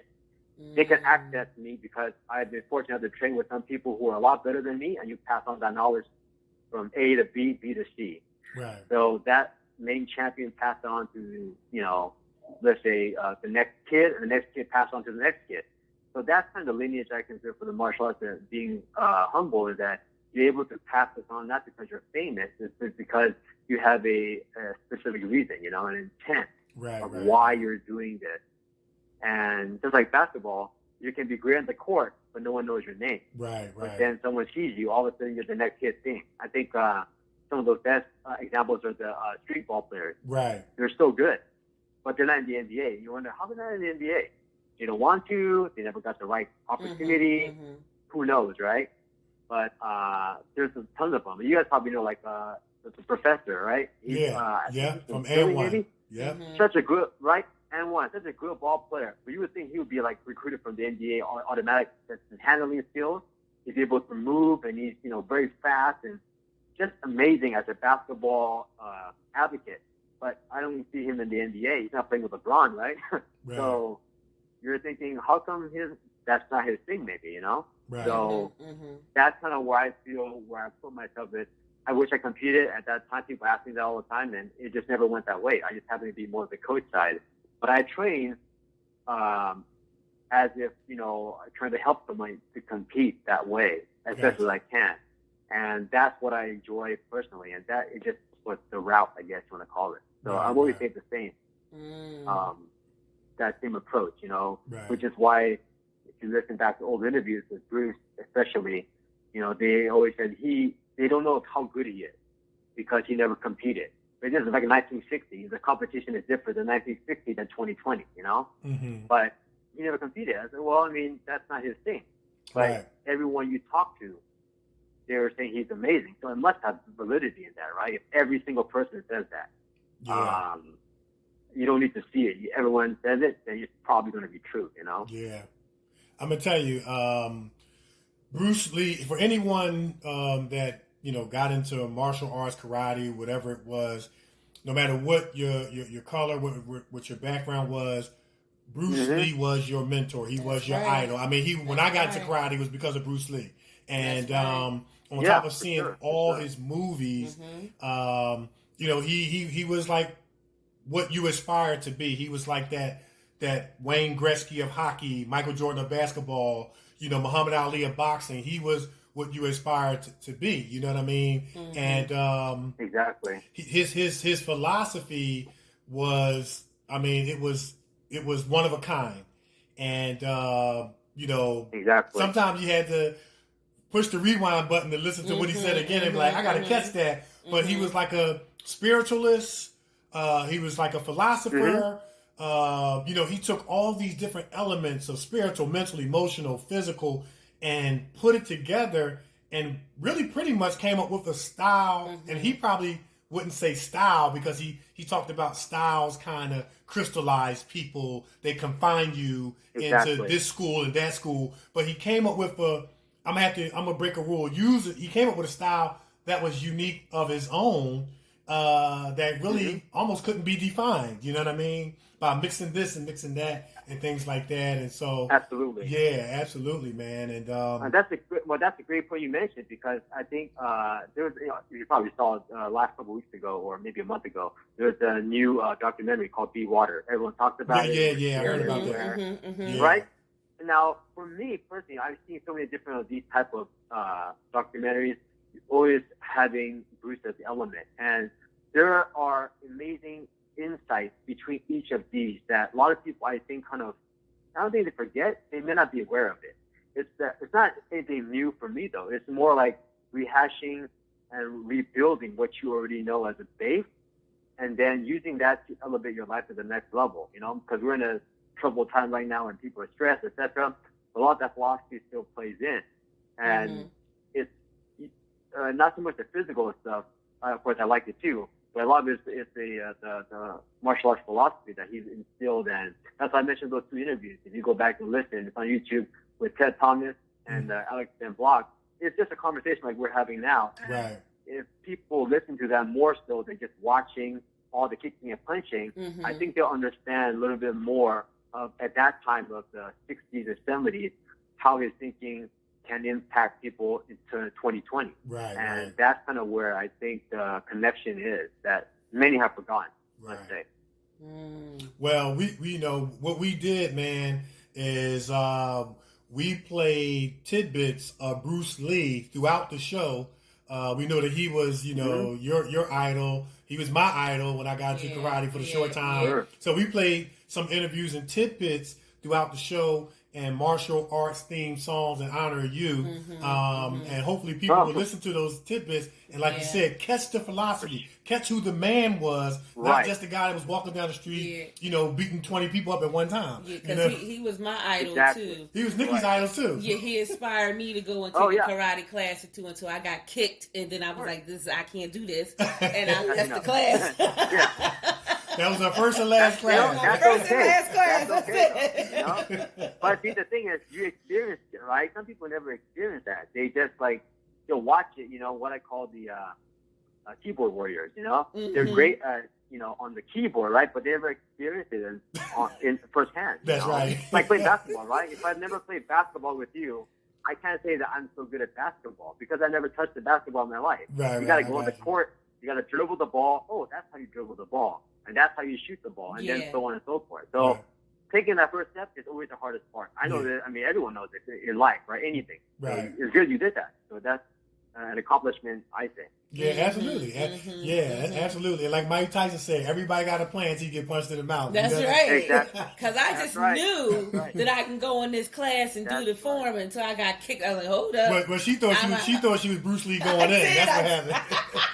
I did. We all did that. Everyone had that. I was thinking I was Superman. I was Batman. I was any character you saw. I was Rambo because that's why it's important for the younger kids to get that kind of concept. Is you learn it from a young age. You kind of shape yourself to how you want to be, right? Right. They help guide you. And as an adult, yes, you can too. But of course, if you're younger, it's usually easier. You kind of guide them in the right direction so they have a sense of purpose, but also that respect and balance, especially handling with what's going on in today's world. So that is kind of where I see the martial arts as the crux, whoever the idol is, it's, going to be there. But it's the elements you instill for yourself. So it's a deeper philosophy, the way I try to express it and coach, where people are like, oh my God, that's a lot to take on. It's not that I'm good. It's more that is how you take your life, right? Yeah. You have a passion of doing the podcast. That becomes an entity of itself. Right. It's not like you're forcing yourself. Oh my God, I got to go do this. I got to go talk to this guy. No, you like doing it. So you're making the entity alive on its own. Right. And that's kind of where I think the martial arts grows. If you're forcing yourself, which I think a lot of parents do for kids, they kind of make them go in there, and then they just hate it, Like, I don't want to play tennis. But the parent makes you play tennis every Saturday. You're going to freak out, You know, you're gonna quit. So it's a plus and minus. It's a fine line between the two there. Right. But yeah, you got a very powerful philosophy of your own, man. You're dropping science on us. Yeah, because I'm doing some. Yeah, I mean, there's some dropping science. Yeah, drop science on people. But then I look at myself. I'm thinking, what the hell am I talking about? But you know, you're making a lot of sense, though, man. Yes, because that's the thing, you know. Yeah. Because I'm doing some reading and I see that you actually, you know, you did some ballet too. You took up ballet. Yeah, you see, that's the funny part. Most people don't know. And you know why? It was not for the dancing. It was not to, like, show off. I did ballet, or you can do any dance. I did ballet because it was for the core power and the flexibility. Because you're doing physical activity. I was thinking, how do I improve my strength and power? And this is actually not my own thought. It was actually a thought from Jean-Claude Van Damme, because he did that. Yeah, he sure did. Okay. At that time, he was the hot star in the 90s, right? Yeah. He was like the action hero in the 90s. Yeah. So he was a new young actor, and he was doing all these split kicks, and I was like, wow, that looks amazing. Like when I was 8 years old, I saw Ninja Turtles. I thought, wow, I want to be like a Ninja Turtle. So I saw that, and because of Van Damme's training, and I didn't know nothing either. I just saw this on the video. I thought, well, who's this guy? And I started reading into it, and he did ballet. I thought, okay, I must do it too. But it was great because it's really the physical activity of how you improve yourself as a martial artist is that movement. The ballet movement is elegant, but also you develop such core power in your abs, your hips. And what is it for? For kicking, right? So you're using that hip mobility. So that's how I applied it at a young age. I didn't know what I was doing. I just thought, okay, he did it. He's kicking like this. I got to do it too. So that's how it came out to be. But I did 4 years of ballet. No one knew, except the very last year, someone in high school said to me, hey, something, and you did ballet. So how'd you know that? You know? Yeah. And I kept that as a secret. I kept that as a secret because I wanted to see like where it would take me. You know, like it does actually work per se, right? You see it on TV, like does it actually work? Can I actually do this like him? And I didn't know. I mean, I was like 14. What the hell do I know? You know, but I was doing it. I took the bus and I was going to the ballet class and all these things. And I was only, there's two guys. I was the other guy. There's one other guy, or a kid, I guess to say. He was forced by his mom to go, so he hated it, you know. But I wanted to do it, which was very unusual. They were like, wow, you want to do it? I said, yeah. I didn't tell them why. It was just more for the martial arts training. I mean, I think that's awesome. It was a good day. Yeah, I think that's awesome because you're looking at it from the standpoint of a part of a puzzle that can fit into a greater scheme of your martial arts.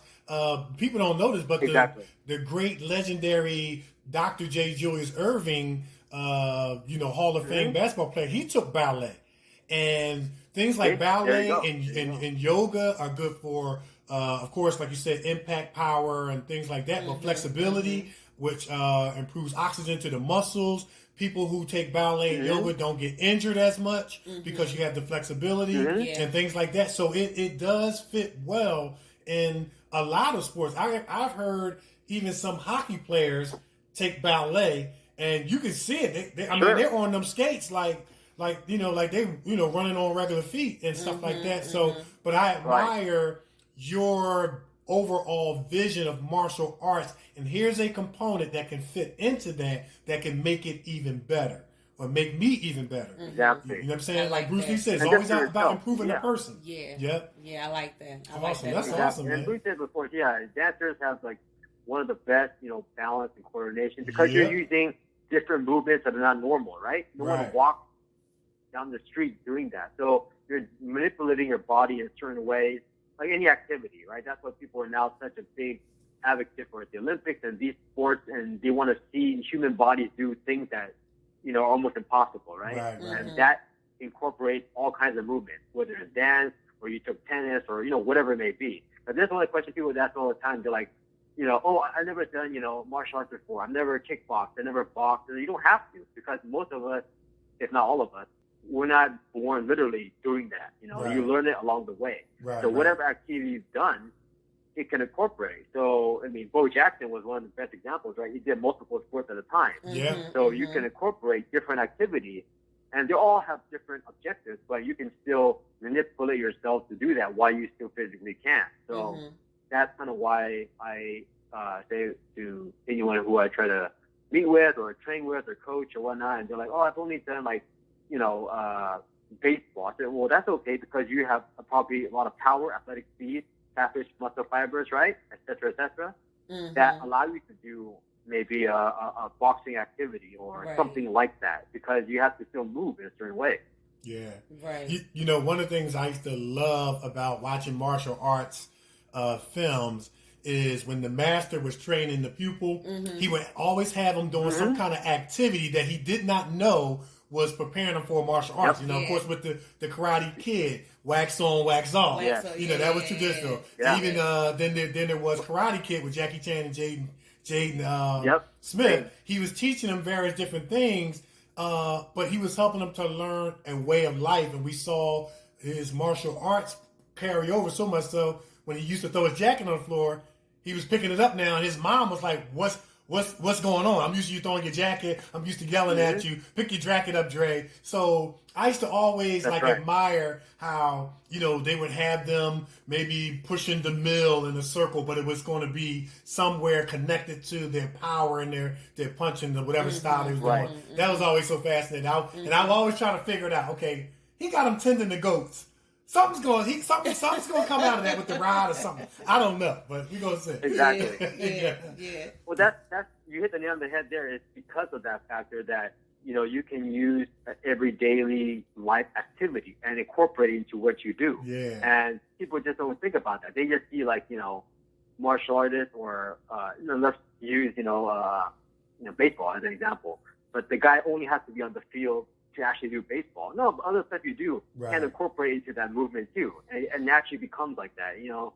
I mean, you start walking around, like you're in the supermarket and you're standing there and you're in line. The way you stand can also, you kind of sometimes get a feeling of what they kind of do. So like when I stand in line somewhere, my feet are never together. They're never like parallel. They're always off center because I'm thinking, something's going to happen. I better move, you know. So it's like a natural instinct now. Yeah, and not because you want to do that. It comes automatic. It's just like if I hand you a basketball, you probably have played for so long that you know what to do with the basketball. You don't have to look at it and stare at the basketball and think, oh, well, how do I shoot this basketball? Right. And that's ingrained. And that is a lifestyle. And that's the most important thing is make it to a lifestyle of whatever you want to do. I feel a lot of people forgot about that. You know, they want to get the fame. And I understand that. Don't get me wrong. You know, I mean, I love to get paid thousands of dollars, millions of dollars to do whatever. But if you don't make it a lifestyle, people burn out fast. You know, a couple of years, they're like, I can't do this anymore. And then you're like, what happened to the so-and-so athlete? What happened to that celebrity? You know, they're like gone. You just never hear from them because they got burned out. You know, and that's a sad part. You know, and as the unknown, you want to try to keep yourself as relevant as you can, and whatever the pace goes, right? That's pretty much life, right? Now, of course, we're in the midst of a pandemic, and I know you're teaching and different things like that. So, are you how are you still reaching your students? Are you doing video classes or something like that, where they can, I guess, go on YouTube and get the class? Your virtual teachings, like what are you doing to reach your students? Right. So right now, in the very beginning of March and April, when the pandemic started, I only had 2 students that were normally in the gym, and it's my coach's gym. So I just, give them a call and say, hey, let's do some virtual Zoom style, just to kind of keep them fresh. So it was just more like watching and doing the movement. But over the months, I slowly have only 2 or 3 people that I'm meeting face to face, just one-to-one at a park. So that's as much of a physical contact I have. You got the mask on, you do one-to-one, and everything's been fine. And it's nothing that is too different than what I've normally done. The only difference is you just have less people. Got you. People aren't calling you right away. They say, hey, let's go do a class session, etc. Because why? They're either working from home now, remote. They're busy with their family life, trying to keep that in order, or they just lost work, they can't afford it, and or they don't want to meet because they're concerned about this spreading, right? So they don't want to see you in person. So that's everywhere. I mean, every city has this problem going on. some cities are lucky to be able to be open, to have classes run again. So it's a kind of hit or miss. I mean, I know my coaches like in New York, none of the gyms are open in New York City. And it's for months now, and places have closed down. Yeah. So it might be the same for you guys in Philadelphia, I'm not sure, but a lot of gyms and the fitness center itself, they've stopped for, oh my God, 5 months now or so. Yeah. And it really has been a setback because it's the type of activity, especially with the martial arts element, you need to be kind of in person, you know? Right. Like how you play basketball on Zoom, but you don't have that person you're playing with. Yeah. You can play by yourself, but you know, how you going to play a team of 3 against 3, but there's no one around? Right. It's very difficult. Absolutely. So the martial arts is the same way, right? You try to teach. One-on-one is good. I just have 2 students right now, and you know, it's more building them, keeping them fresh, you know, and it's slowly building so that they don't lose the ability or the mindset to do so. Right. That's awesome. Yeah. Nice. But hopefully Nice. more come, you know. Yeah, hopefully absolutely. more come. Absolutely, In man. time. Yeah, absolutely, Yeah. man. I'm really enjoying this martial arts conversation. I hate to let it go, but I want to talk about how. No, it's okay. Go for it. Yeah, how you incorporate. It's still martial arts, but how you incorporate your martial arts techniques and disciplines into stunt performer. I know you have a very decorated resume in terms of your gifts and talents, and stunt performance, and acting. I know Bruce Lee. He mentioned how martial arts is a form of acting. Mm-hmm. You know, so I want to get your take on that. How do you take your martial arts? For sure. And, put it into stunt performance, and how is it correlated to a form of acting, like Bruce Lee said? Right. Well, that's exactly a good point, because when you're doing a martial art, whether you're training, or you're just, doing it for self-enjoyment, you are embodying a certain, I don't call it character, but you become that person, right? Mm-hmm. If you're engaged, you become whoever you think you are. So like at 8 years old, I thought I was literally Leonardo, the Ninja Turtle, because you see it, you think you can do that, right? Right. So as an adult, necessarily you become Bruce or The Rock or whoever it is. You want to achieve that same kind of accomplishment, so you push yourself to that level. Mm-hmm. I mean, the film and that aspiration really, when I was younger, I was always fun because you see it on TV, you think you want to do this too. But the real part came actually when I was working in China, and the students I had, when their year was over, some of them came up to me and said, "You should go and do film," because the message I was trying to impress upon them, it seemed larger than a classroom. In a classroom, you have maybe 50 people or 20 people. You only hit that small group. You're never gonna go anywhere farther. Mm-hmm. So it made me think, oh, that's a good point. I was a little older. I thought, how do I even get into this now at this age, and try to pass on that message on a wider scale. And that's kind of thing what Bruce had when they're asking, like, he wanted to open a chain of schools, like a McDonald's, Right. But that's not what he wanted, because he only hit those schools and that demographic. And he thought, if I do something on film, by video, you can reach an audience and educate an audience a lot faster than you can through, let's say, a book. That is a very common quote. So that's my mentality. It wasn't something pre-planned. I didn't wake up and thought I'm going to become the next Jason Statham or the next, whoever. It never crossed my mind. Mm-hmm. But because of the martial arts training, I thought, how can I incorporate this into that kind of a world? And it's tough, because nowadays in 2020, you have so many people who are already doing that. You're so good already, right? And how do you throw yourself in there as a minority as well, to be in a mix where, are they going to even care? Because they already got a guy that looks just like me somewhere in Asia. They need to call me over, You have to be at a certain point where they thought, okay, we can throw this guy in there. But I incorporate it still because it's keeping it authentic as possible. So the movements that I try to picture for myself are things you would see in today's world with, from like a John Wick movie or The Raid. Those kind of movies that, or Ong Bak, for example, Tony Jaa movies, where he incorporated specific movement for that scenario, versus other movies, what I'm saying? Other movies that are just like a mix of things all jump together, and it becomes very, I don't want to say comical, but it becomes like hyperlized, like too hyper. It doesn't seem real, right? Now, don't get me wrong, I love all the modern movies too, but some of them, of course, are unreal too. But you're telling a story through that character. So that character does things that in real life doesn't really happen, you know? Right. But I try to keep the realness in it. So if you're going to do a punch, it should be a real punch that looks like it can happen in real life, but the guy has to kind of, bounce back and forth for role play until someone falls down. But you can't hit the guy 45 times and he's still standing. It doesn't make sense, right? I know, right? You know what I'm saying? Yeah. But that's the difference, right? That's what Bruce said. It was like, what is the just cause for such violence? That's when he was doing his pitch for the Kung Fu series, before it took upon to David Carradine. One, of course, if you've seen the documentary, there's a lot of racial issues. Why didn't he pick a Chinese guy at the time to lead the show? But also, I think he wanted to be shot in the old time of the West, like the Wild Wild West. Right, he said, how do you justify all this kicking and punching and violence if it's not in that period of the West? Nowadays, right? He said it's actually true. You don't go around the street kicking and punching people because what happens if you do? They shoot you, right? That's real. Right. So there is a period of time, and again, I'm no expert, but when you watch something, you have your own interpretation. So if I see something and it's not matching the time period, it doesn't look right, Right. If you watch a Marvel movie, they're going to be hyper because their characters are super powered and, it fits. But if you put that same Marvel aspect into something like a John Wick thing, it doesn't make sense, Like the guy's not flying in the air, it doesn't work. Right. So it has to be the right moment, and gunplay and all these things that we love now because of one movie.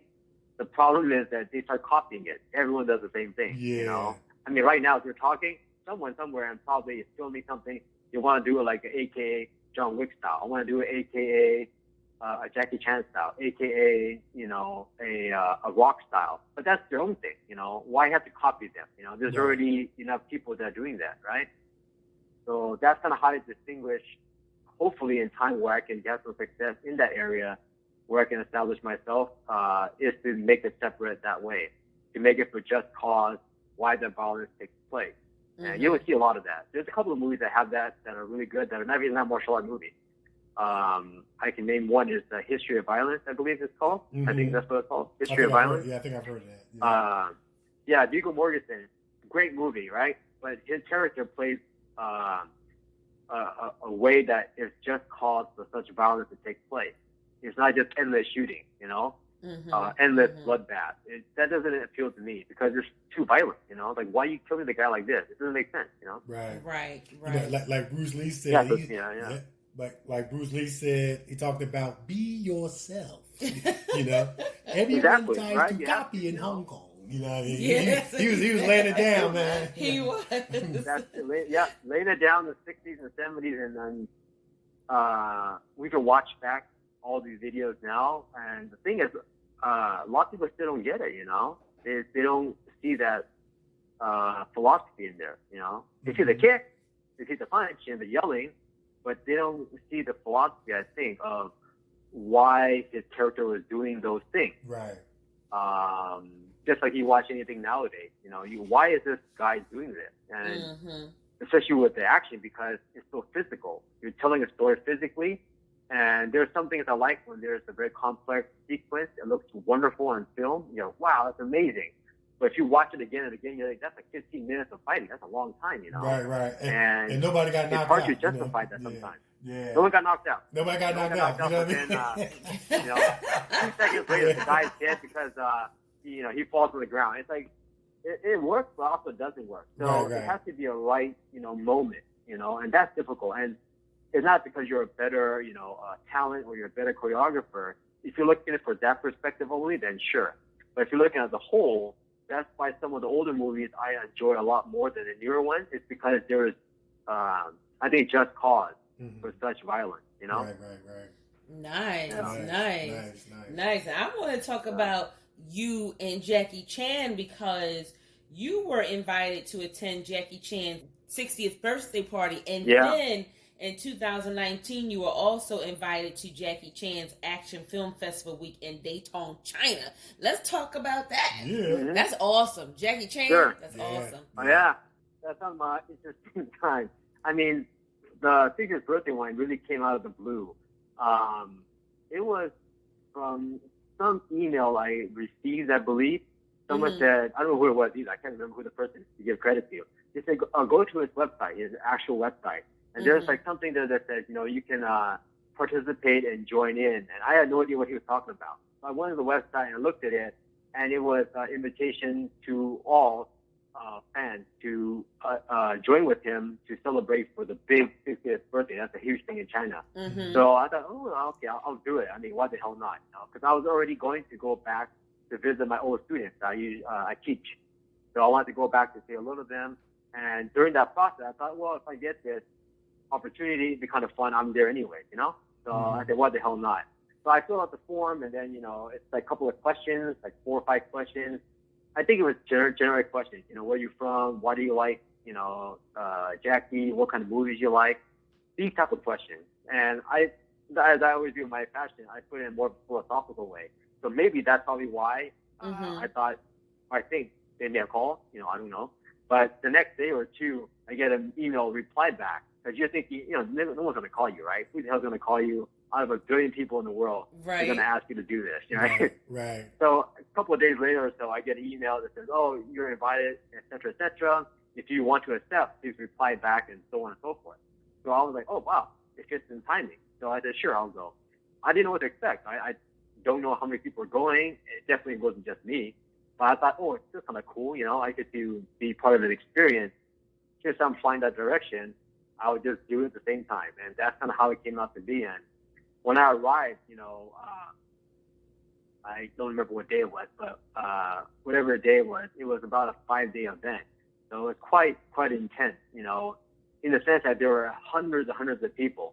And when you arrive, they pick you up on the bus, and you have, the logo, and they give you your jacket and all these items so that you're part of this entire family group, which is very unique because out of the entire world of whoever submitted these emails, you're selected to go, and I don't know how they selected either. So it just happened to be, and that was the event. He had it at one of the Beijing stadiums. There were like, I don't know how many thousands of people there, the whole concert. It was one of the most interesting things I've seen. And you're sitting around with all these new strangers that are considered now your new family group for the next 5 days. And I met a lot of great friends. So that is the benefit out of that. And yes, there's, obviously a plus to be, seeing Jackie in person, etc. But it's the friends you meet along the way. Yeah. That is kind of the plus, Yeah.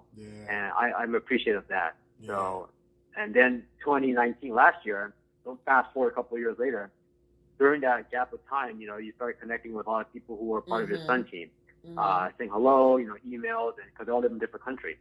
And, maybe at some point in time in your life, I'll get to work with them really to do something versus just an email chat. Right. But during that birthday period until last year, it was all this connection via Facebook and whatnot is his new age Stunt team, the new generation. All amazing people. I mean, those are guys you definitely have on your show that live in different countries, and Germany and China, Hong Kong. There are the new age of what stunts are. And just to be connecting with them, I think maybe helped me probably to go last year. So 2019 was similar concept. It was email, and then I filled out the form, filled out a couple of questions, made it more philosophical again. And I said specifically what my objective was. As I've already been there once. I want to go and try to do something. I communicate with Jackie directly somehow. That was how I said in the email. Now, my chances of doing that in reality is probably slim because there's 2 million people, right? Right. I get an email reply back, and then they say, okay, welcome, you're invited again. So there we go again, And then, I don't know if it was me being direct or what it is, but they said the same thing. But this time it was different because I got a phone call or a message on WhatsApp, and I got a phone call to talk with one of the organizers because they were selecting specific people to go and do a performance kind of for him. And I wasn't sure what that meant. I was like, well, what do you mean a performance? Everyone has some different skill, a different story. They want to include certain people of all the hundreds of people they selected from, like 30 people or 50 people or something like that, to do a performance on the stage of the opening night of the ceremony. And I was like, oh, that's kind of cool. So I had to think about something. But we talked about it, and then I said, okay, I got something in mind. So then, a couple of days later or whatnot, you get the flight and same thing, big hotel, you get it all set up. And then they had explained to me what the process was. I was like, oh, it's actually a lot bigger than I thought. I thought it was just something super small. Mm-hmm. But no, it's televised, you're on the stage, and you're doing this with the actual TV crew. And it's not just me, there's other people too, but you're a selected group. Wow. So it really threw me off because that's not what I planned in mind. So they're like, what did you bring? I said, bring. I didn't bring anything about myself, But at that moment, I realized what it was that they were trying to say and what it was for me to do, because they knew that I was a martial artist. So instead of just doing a couple of kicks here and there, I did the engagement with the host of the show and maybe kind of a little comedy thing, which Jackie Chan's action comedy.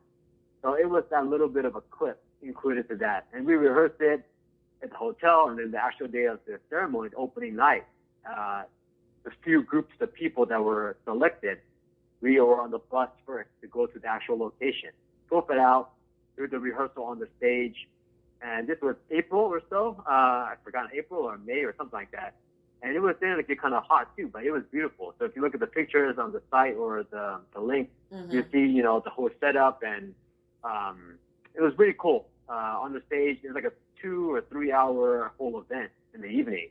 And you have so many people, so many stories. So I think that was kind of the plus for me. Mm-hmm. And during that time, it was also, after the performance, they had, Jackie was announcing, on the closing night of the ceremony, they're going to select 50 people, I believe 50, to represent each of the different countries that were there. All the attendees from the tour group, let's say, they were all representing different countries. So it's like one person per country, from Africa to U.S. to wherever. Wow. And they're calling out numbers. So each guest had a number, and they called out my number. It was just like random, I don't know if that was pre-planned or what it was, but they called out my number. So I represented the United States as far as walking down the stage holding the U.S. flag. Nice. Another person does it for England. Another person does it for Russia, Mongolia, and so on and so forth. So all of us on the final day of the show, we all had different shirts on to represent, that particular evening. We were escorted first, and did the whole walk and all these free backstage look.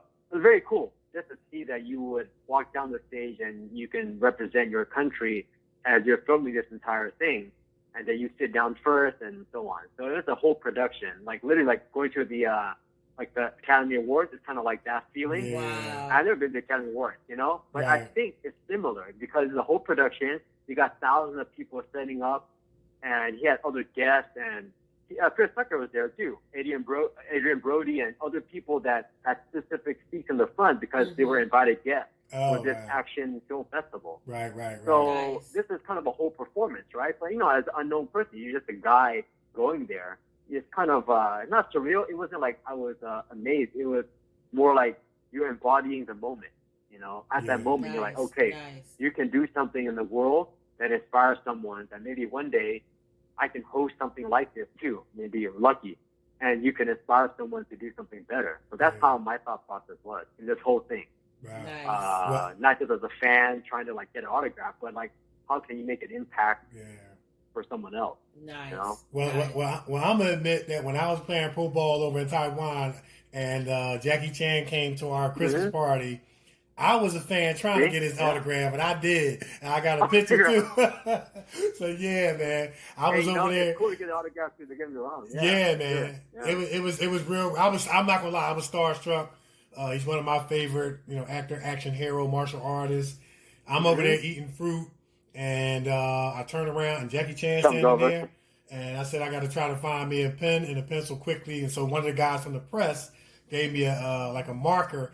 I couldn't find a piece of paper, so I kind of whiffed my fruit down. I had him sign the back of my paper plate, and then I went to shake his hand, and the Taiwanese newspaper snapped the picture. And the next day, I went and bought 25 copies. That.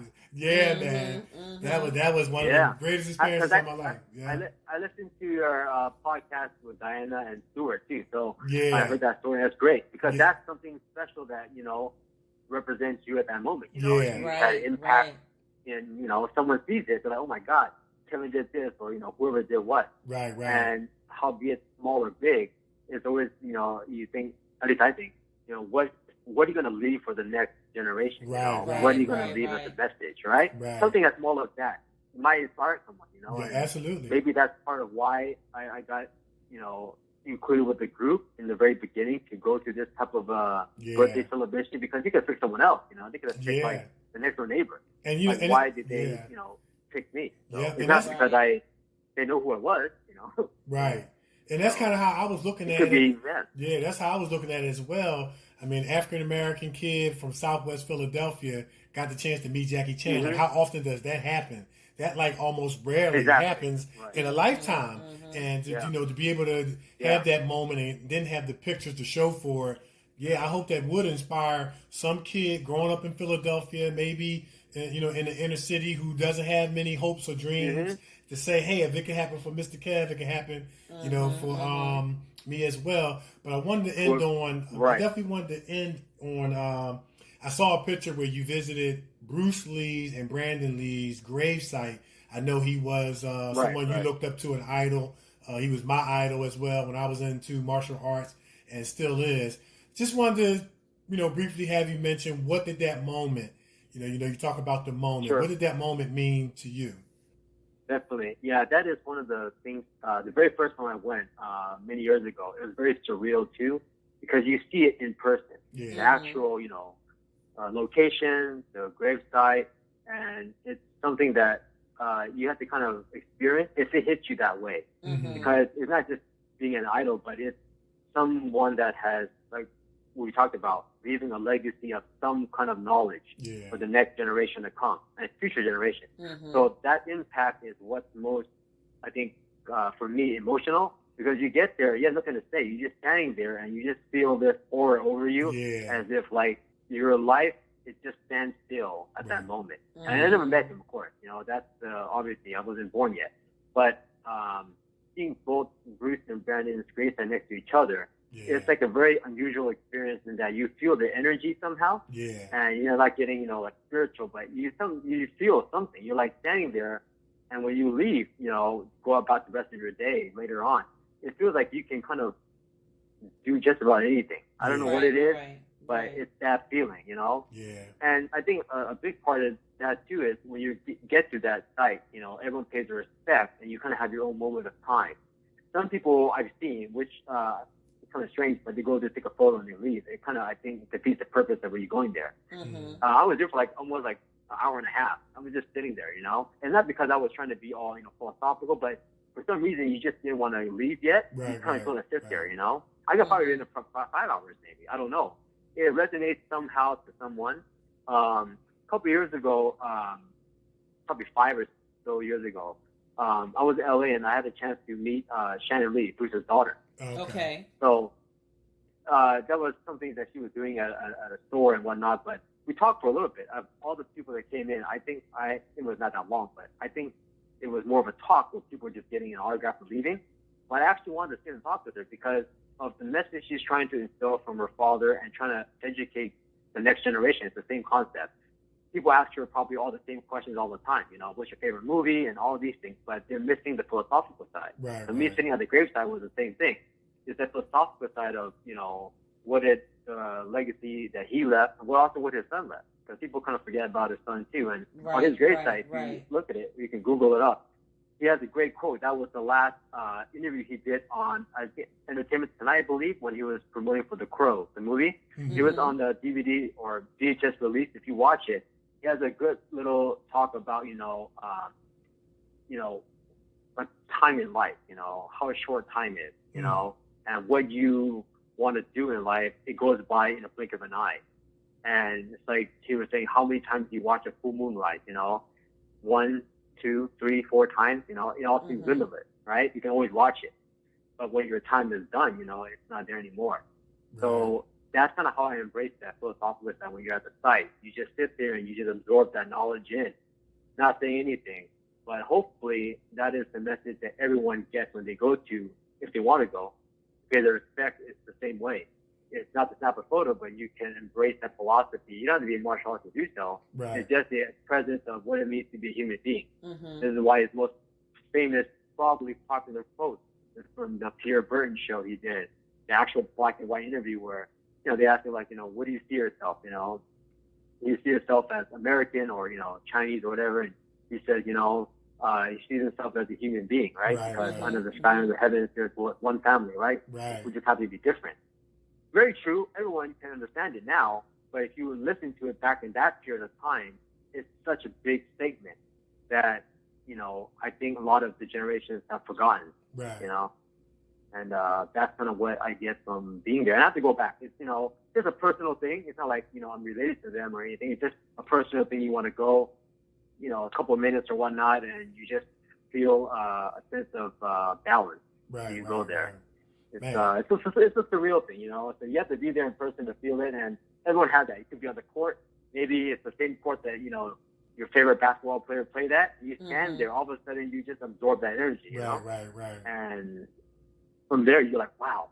And you feel like you can go and play 45 games. You know, it's just that feeling. So, yeah. Right, that's awesome. That's awesome. Man, I feel a lot lighter. I feel like I can float a little bit right now myself, man. You know, all the philosophy we've been getting on. Coming through, you know? Yeah, absolutely.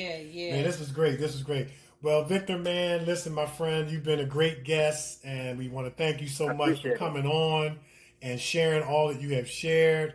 I was just trying to keep up with all the philosophy that's been shared, so I'm going to listen to the show a few times. But this was great, man. And it was definitely one that we grew on. Definitely our listeners are going to be able to take something away from it and grow as a person, you know, with all the theme being martial arts. There's a philosophy about making people better people around us through it. And you definitely conveyed that, man. And so, as we say on the Kevin and Nikee show. Your time. Thank you. Yeah, man. Once you come on the Kevin and Nikee show, your family. Yeah, well, you was already family. No, you had the family too. Yeah, you already family. Yeah. And we I just appreciate both you guys. absolutely, man. So I appreciate it. Yeah, absolutely. Thank you. Yeah, and before you go, man, in case somebody wants to find you, you want to put your website out there. Put your information out there. I will do that. And I have a new site and a new brand logo being created. It's all for the martial arts training, but it's also a way to connect with people who actually want to get real training, you know, to develop that lifestyle, to make it into for themselves, you know. That's all part of it too. And hopefully, you know, when things get better with all this COVID situation, we'll all kind of have a chance to get back to what we call normalcy, but also then be able to create those kind of projects or film whatever that may become bigger. Then, you know, it's a collaboration of effort. You know, everyone can jump in together and do something where I got some stuff in the works, but, you know, everything is just at a stalemate and it's slow right now because you're unknown. But at that time when it becomes known, then you can make an impact in someone's life. And that's the most important thing. Right. Awesome, man. That's awesome. I love it. For sure. Yeah. Awesome. Yeah. I appreciate you guys. Thank you so much. Appreciate you too, man. Thank you so much. Yeah. And you gotta take care, and we'll keep in touch. Yeah, absolutely, man. And continued success to you, man, and keep going. Yes, you guys. Thank you so much. You guys have a good day. Keep you safe. You too. Thank you so much for coming on our show. All right, take care. Yeah, take care. All right, bye. Thank you so much. Okay, thank you. Bye-bye. Bye-bye. Man, that was awesome. He was awesome. That was awesome. Completely awesome. Sauce. All of that he was talking about, man, I'm trying to tell you, I want to take the class. Yeah, I want to take the class. Yeah, I mean, I'm telling you, man, I just hope that people walk away from what he was sharing through the theme and medium of martial arts and what Bruce Lee was saying, that it's about a lifestyle. It's about a philosophy of you becoming a better person and growing and developing and making other people around you a better person. And that's what it's all about. You know what I mean? And that's what it's all about, man. Yes. And, I mean, he laid it out. I mean, at one point, I thought I was listening to Bruce Lee. I want to take the class, but I don't want to get kicked, though. And you can't quit after the first kick, man. Well, I don't want to get kicked, so well, you don't want to get into martial arts, because in martial arts, you will get kicked. This is like a boxer saying, I would get into boxing, but I don't want to get hit. You're going to get hit, you know? What did Bruce Lee say? What's that? Didn't he say? He said, make yourself like water. That's what he said.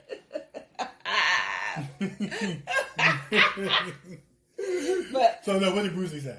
Remember he said, the power of the mind. Yeah. Remember? So if you gotta do it in your Bruce Lee voice. The power of the mind. Therefore, what I'm saying is. What I'm saying. Yeah. So if I use the power of the mind, I won't get kicked. See? Wait, you're supposed to use the power of the mind to not get kicked. How about that? That's what I said. You said, okay, you won't get kicked. Yeah. Okay, I got you. Okay, that's great. I won't get kicked. All right, there you go. Yes. There you go. That's good. But I'm going to quiz you though. What's that? Okay. We've been talking a lot about Ninja Turtles. Okay. Can you name all 4? Oh, man. I don't want to take your lunch money. Oh. Here you go. Let's do it. Go ahead. Donatello. 1. Leo. 2. Like I was playing Ninja Turtles on video games. I was playing with my little nephew. Wait. Donatello. Leonardo. Michelangelo. Donatello, Leonardo, Michelangelo. And who was the 4th one? Wait. Because I got to think about their weapons to get the name. Donatello, Leonardo, Michelangelo. And? Who is the 4th Ninja Turtle? I'm about to get you. Go ahead, who is it? I'm about to get you. Who is it? Donatello. Leonardo. Michelangelo. And Raphael. Yeah, that's what it was. Boom! Raphael. Pay up, baby. Raphael. Pay up. Wait a minute. I was playing Ninja Turtles with my nephew last week. I'm You supposed to know that. That's why I said I was but you put me on the spot. I was a little nervous. I was like, all the listeners around the world, I gotta get this right. You know, I got nervous. Yes. How did Jackie Chan say? You making me nervous. You know what I'm saying? You're making me nervous. Now every square garden I get wrong, you're making me nervous. Yes. Yeah, that was good. I should have got that. Donatello, Leonardo, Michelangelo, and Raphael. Yeah. And I got the DVD too. You sure do. That's why I quiz you. Yeah. All right. I'm gonna put you on the spot now. Go ahead. Name all the Temptations. Like that was just saying. I had to do something a little hard. You wish you could work it like me, Otis. Otis? You wish you could work it like me, Otis. Ain't nobody coming to see you, Otis. Yeah. But that was great, man. Yeah, that was just great, man. Victor is just very, very humble, humble guy. Yes, he is. Very, very talented. Mm-hmm. Very, very talented. Mm-hmm. Yeah, man, and very, very humble. And he made that one statement when he was talking about. He said they probably could beat me up, and I'm sitting there thinking, nah, I don't think they're gonna beat you up. You know what I'm saying? Nah, I don't think they're gonna beat you up. He's really good. He's really, really good. I can take him. Yeah, right. Okay, you on your own. I'm leaving. Yeah. You on your own on that one, Nick. I'm not getting involved in this fight. This gonna be the best fight that I don't have to fight by walking away. I'm running away from this one. You better yeah. stop. But it was a great fun interview, man. And he told the story. He shared the philosophy, and he shared the experience. And you could feel the positive energy as he was like sharing stories and reliving that moment. And even the part about visiting Bruce Lee and Brandon Lee's grave, he was explaining. He said, not trying to be all spiritual, but he was just explaining the connection that he made from being there. You know what I'm saying? I mean, I would probably feel that same way if I went to Kobe Bryant's gravesite. You know what I mean? Yeah. And rest in peace, Kobe Bryant, the great. You know what I mean? So great. Yeah, so that was great, man. That's great. It was just great stuff. I've always had a fascination and interest in martial arts ever since we were little. I've shared this story on other shows where my mom used to take us to church on Girard Avenue, and then they had the Capitol, which was a movie theater where they did martial arts double feature every Sunday. And I'm gonna keep it real with you. Our motivation for going to church was so that we can go watch the karate movies afterwards and stuff like that. And it was just so much fun. And we saw just about every karate movie that ever came out. And we took on that early connection with it, and then to actually be put into karate classes, we learned that it was more about than just kicking, punching, and fighting, like Victor said. Yeah. It was about a lifestyle. It's about humility. It's about teamwork, about discipline, self-motivation, high self-efficacy, confidence. Yes. It was about those intangible attributes that we need as a person in life. Yeah. So it was great. He laid it out. He put it out yes, there, man. Yes, he did. Yes, he did. That's it. Yeah, I wouldn't mind being trained as a, to do stunts and stuff like that. Under his tutelage, man. That's it. All right. All right. So we gonna take a break? Yep, we're gonna take a break, and when we come back, it's gonna be time for news and sports. Scholars Professional Editing Firm consists of a specialized group of academic doctors, editors, and statisticians that keep doctoral candidates moving through the academic doctoral process. The Scholars Group accepts doctoral dissertations, capstone projects, premise, research studies, research proposals, and oral defense preparations and presentations. The Scholars offer both qualitative and quantitative research assistance, data analysis, dissertation editing, writing support, and mentorship through their Bootcamp 8-week online program. The Scholars Professional Editing Group will keep you moving. And for more information, visit www.thescholarsedititing.com. That's www.thescholarsedititing.com or contact Dr. Tamika Haynes at 281-315-6053. All right.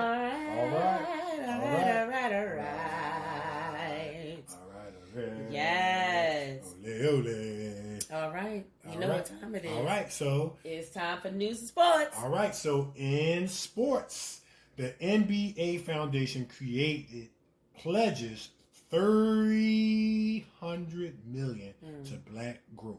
Nice. All right. Nice. The league said that charity would be public and the foundation would work to deepen the NBA family's commitment to racial equality and social justice. So by the Associated Press, Lake Buena Vista, Florida, the NBA Board of Governors and the National Basketball Players Association have finalized plans to create the first NBA foundation that will work to spur economic growth in the Black community, announcing Wednesday that the initial contribution will be $300 million over the next decade. Each team will donate $1 million annually or $30 million collectively over those 10 years. An 8-person board of directors will be installed, with 4 of those seats going to representatives from the Board of Governors, 3 seats to NBPA players and executive, and 1 to the league office. NBPA President Chris Paul, aka CP3, has said earlier in the season restart at Walt Disney World that $300 million would be the start, and now those plans are completed. All NBA teams, governors recognize our unique position to affect change, and we are committed to supporting and empowering young Black men and women in each of our team markets, as well as communities across the United States and Canada. NBA Board of Governors Chairman and Toronto Raptors Governor Larry Tannenbaum said. The league said the charity would be public and that the foundation would work to deepen the NBA's family commitment to racial equality and social justice. Those missions have been front and center at the restart at Walt Disney World, where games are played on the court with Black Lives Matter painted on them, and about 85% of the players are choosing to have a social justice message on their jerseys for the remainder of the season. Education, scholarship, economic opportunity. These are the 3 main areas of social responsibility work at Monumental Sports and Entertainment, and where we personally invest in our community, Washington Wizards owner Ted Leonsis said, which is why we fully endorse the NBA's plan to create a charitable foundation and are pledging $1 million every year for the next 10 years to fund skills training, mentorship, coaching, and pipeline development to create employment and career advancement in Black communities. The foundation's mission is to drive economic empowerment for Black communities through empowerment and career advancement for high school, college age, and career-ready Black men and women, plus an organization that offers training and mentoring. Efforts will be centered on helping people get a first job, finding careers after high school or college, then career advancement. Given the resources and incredible platform of the NBA, we have the power to inundate, implement, and support substantive policies that reflect the core principles of equality and justice we embrace, NBPA Executive Director Michelle Roberts said. And I'm going to say this. We watched the countdown to the NBA before the restart, and they did like this, documentary, if you want to say, and Black Lives Matter, social justice, social, economic equality, and social justice was the theme. Players are wearing masks with Black Lives Matter on there, words like equality, words like justice, things like that. And I just got to give my hats, take my hat off to the NBA for allowing the NBA and its players to express themselves in this matter for such a detrimental issue. And, the young lady who was shot 10 times and killed in her home, Breonna Taylor, her name was just constantly, even between the WNBA too, coming out of the mouths of players in terms of justice and things like that. And, people are tired, especially African Americans are tired. And even, our Caucasian brothers and sisters are joining in, and they're tired. And as well as people around the world from other nationalities. And it's a beautiful thing. It's a beautiful thing that such an ugly monster such as racism and discrimination is being put on stage and put on blast and put on the forefront so that it can be dealt with. And the NBA, man, is doing their part. And Commissioner Adam Silver and anybody that had anything to do with this, we give them a shout out for just allowing this, man. And the WNBA too, to see black people and white people locking arms in unity and saying enough is enough. This thing is more than just a game. It's a movement. Yes. And, and while the players understand that, hey, the restart is great, they understand that there are bigger things at stake when they go out and play. And so this was a great thing that they're going to start, putting funding into empowering black people and black communities. Yeah. Awesome. I love it. Yeah. So it's about time. Yeah. It's about time. Yeah. It's about time. Yeah. Yeah. All right. Well, in news, Hasbro pulls the Trolls dolls from the stands because the troll doll, Queen Happy, I think that's her name, Queen Happy. She has this button that sits in between her legs. Oh, wow. And when you push the button, she makes this sound. Okay. So, and a lot of people are saying that supports child sexual abuse. Okay. So Hasbro, they had to pull the Trolls doll off the shelves because of where the button sits. Why does the button gotta be in between legs? Yeah. Who thought of this? Right. And it is. They showed the button. Right. They turned it down upside down, and the button is between the legs. Why couldn't the button be on a little belly button or something? Or on the back. Yeah, or on the back. Yeah. And so they said that they released a statement. They said they thought that when you sit the doll down on her bottom, the button gets pushed by you putting her down on her bottom, and she makes the noise. Right. But kids don't see it that way. When kids, play with this doll, they're going to lie her on her back and push that button that's in between her legs. And then they're going to go to school and they're going to see their little girlfriend that's trying to push the button between their legs. And it's going to open up a big can of worms. And you know what? I remember that, parents were irate because they had came up with Pregnant Barbie. Yeah. And I think they had to take that down. Yeah. And I was like, why? Because they mad that they didn't come with Jobless Ken? You know what I'm saying? Baby stroller eats sold separately. You know what I'm saying? Why do they got to make these toys that have these sexual connotations? For these little children, it's like you're trying to introduce them to, because if they don't see nothing wrong with pushing that button on that dial, they're not going to see nothing wrong with pushing a button on a real person, on another child. Exactly, and that was precisely their point.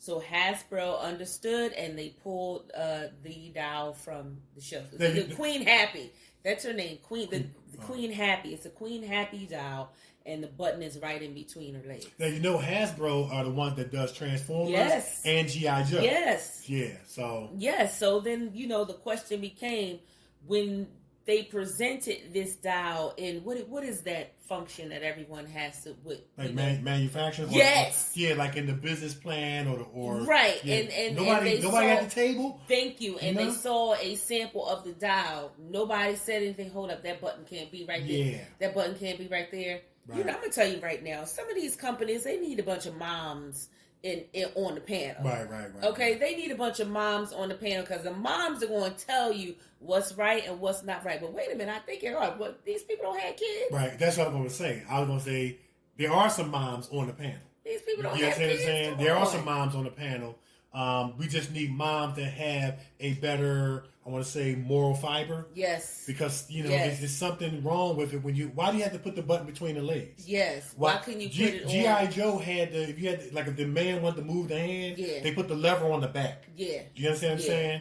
And, it was all about the action figure. And then on top of that, here's the connector. She's making what appears to sound like moaning sounds. Yes. Now, come on now. And that's when I saw it, one of the moms said, listen to this sound. Listen to this sound this dial makes. Mm-hmm. And I was like, oh, God, that's not right. Yeah.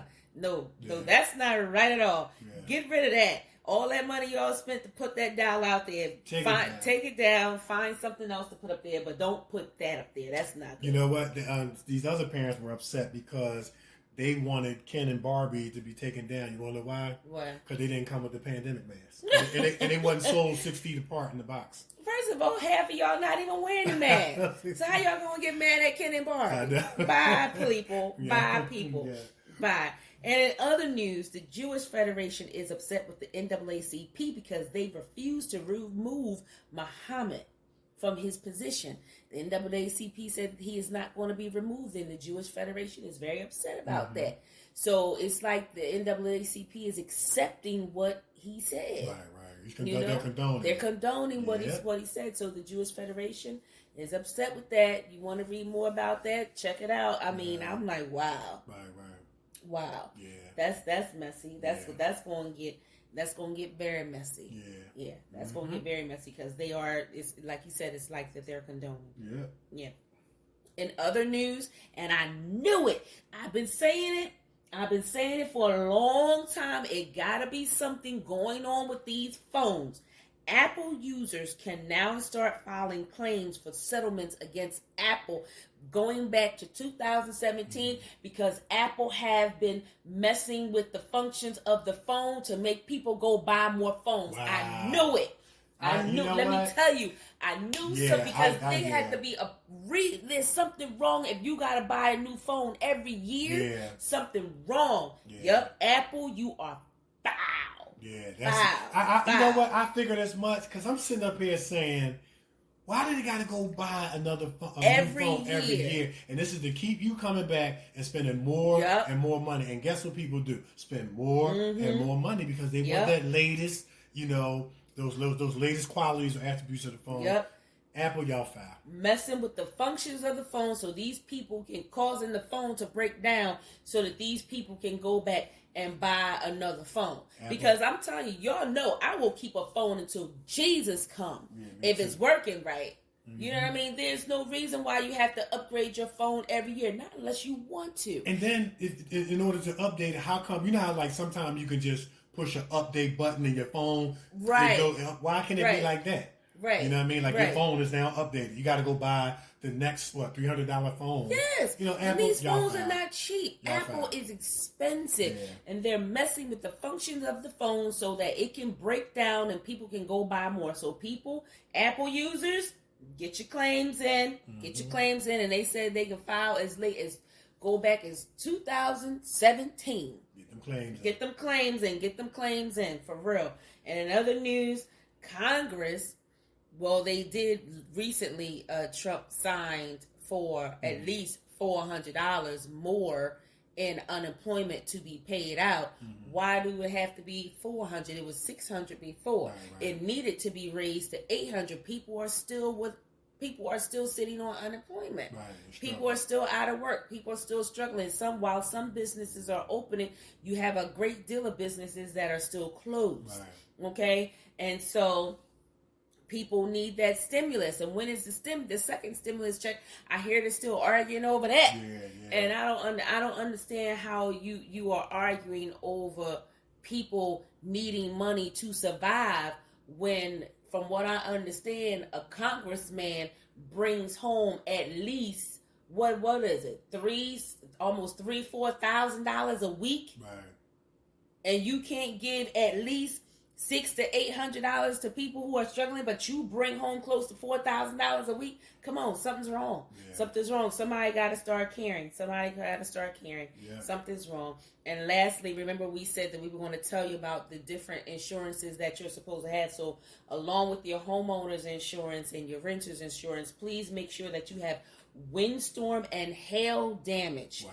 That's for the trees that are falling over, the hail that is coming down and damaging your property and different things like that. So contact your insurance agent to make sure that you have all of these insurances and different things. If you live in a flood zone area, make sure that you have flood zone insurance for when things like what we experienced last week, when that happens, you can be covered. You're all right. Do they have nieces and nephew damage? Because, man, they be tearing my house up. Oh, my goodness.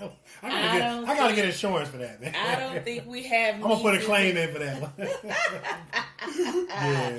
I don't think we have nieces and nephew insurance. Okay. I'm sorry, Uncle Kev. They need to create that. I'm sorry, Uncle Kev. No. You're just going to have to get some buffers to put around your house. Yeah. You know them buffers that go up against the wall, how they have up in the crib. Right. You're going to have to get some buffers put up against the wall. Yeah. No. All right. All right. That's it for news and sports. That's all I got. All right. So we're going to take a break. Uh-huh. And we come back. It's going to be time for my favorite part of the show. We're going to find out what's bothering Nikee. It's the Kevin and Nikee Show on iHeartRadio. We're everywhere. And we will be right back.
teach you no more. There's a power deep inside you, an inner strength you'll find in time of need. The glow.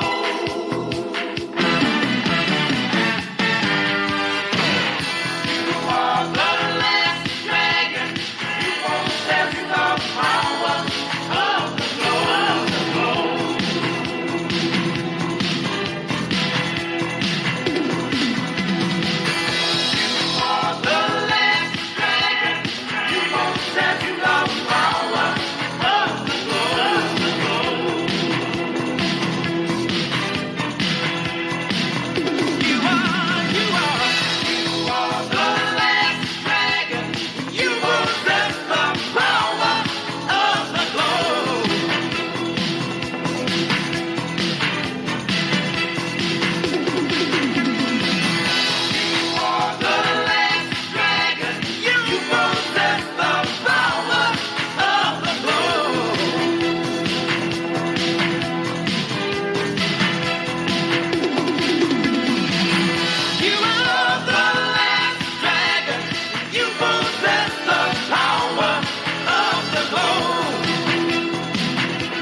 movie. The Last Dragon. Yeah, Man, that was the movie. That's right. Remember Bruce Leroy and Showing Up? Yes. Am I the prettiest? Showing Up. Am I the meanest?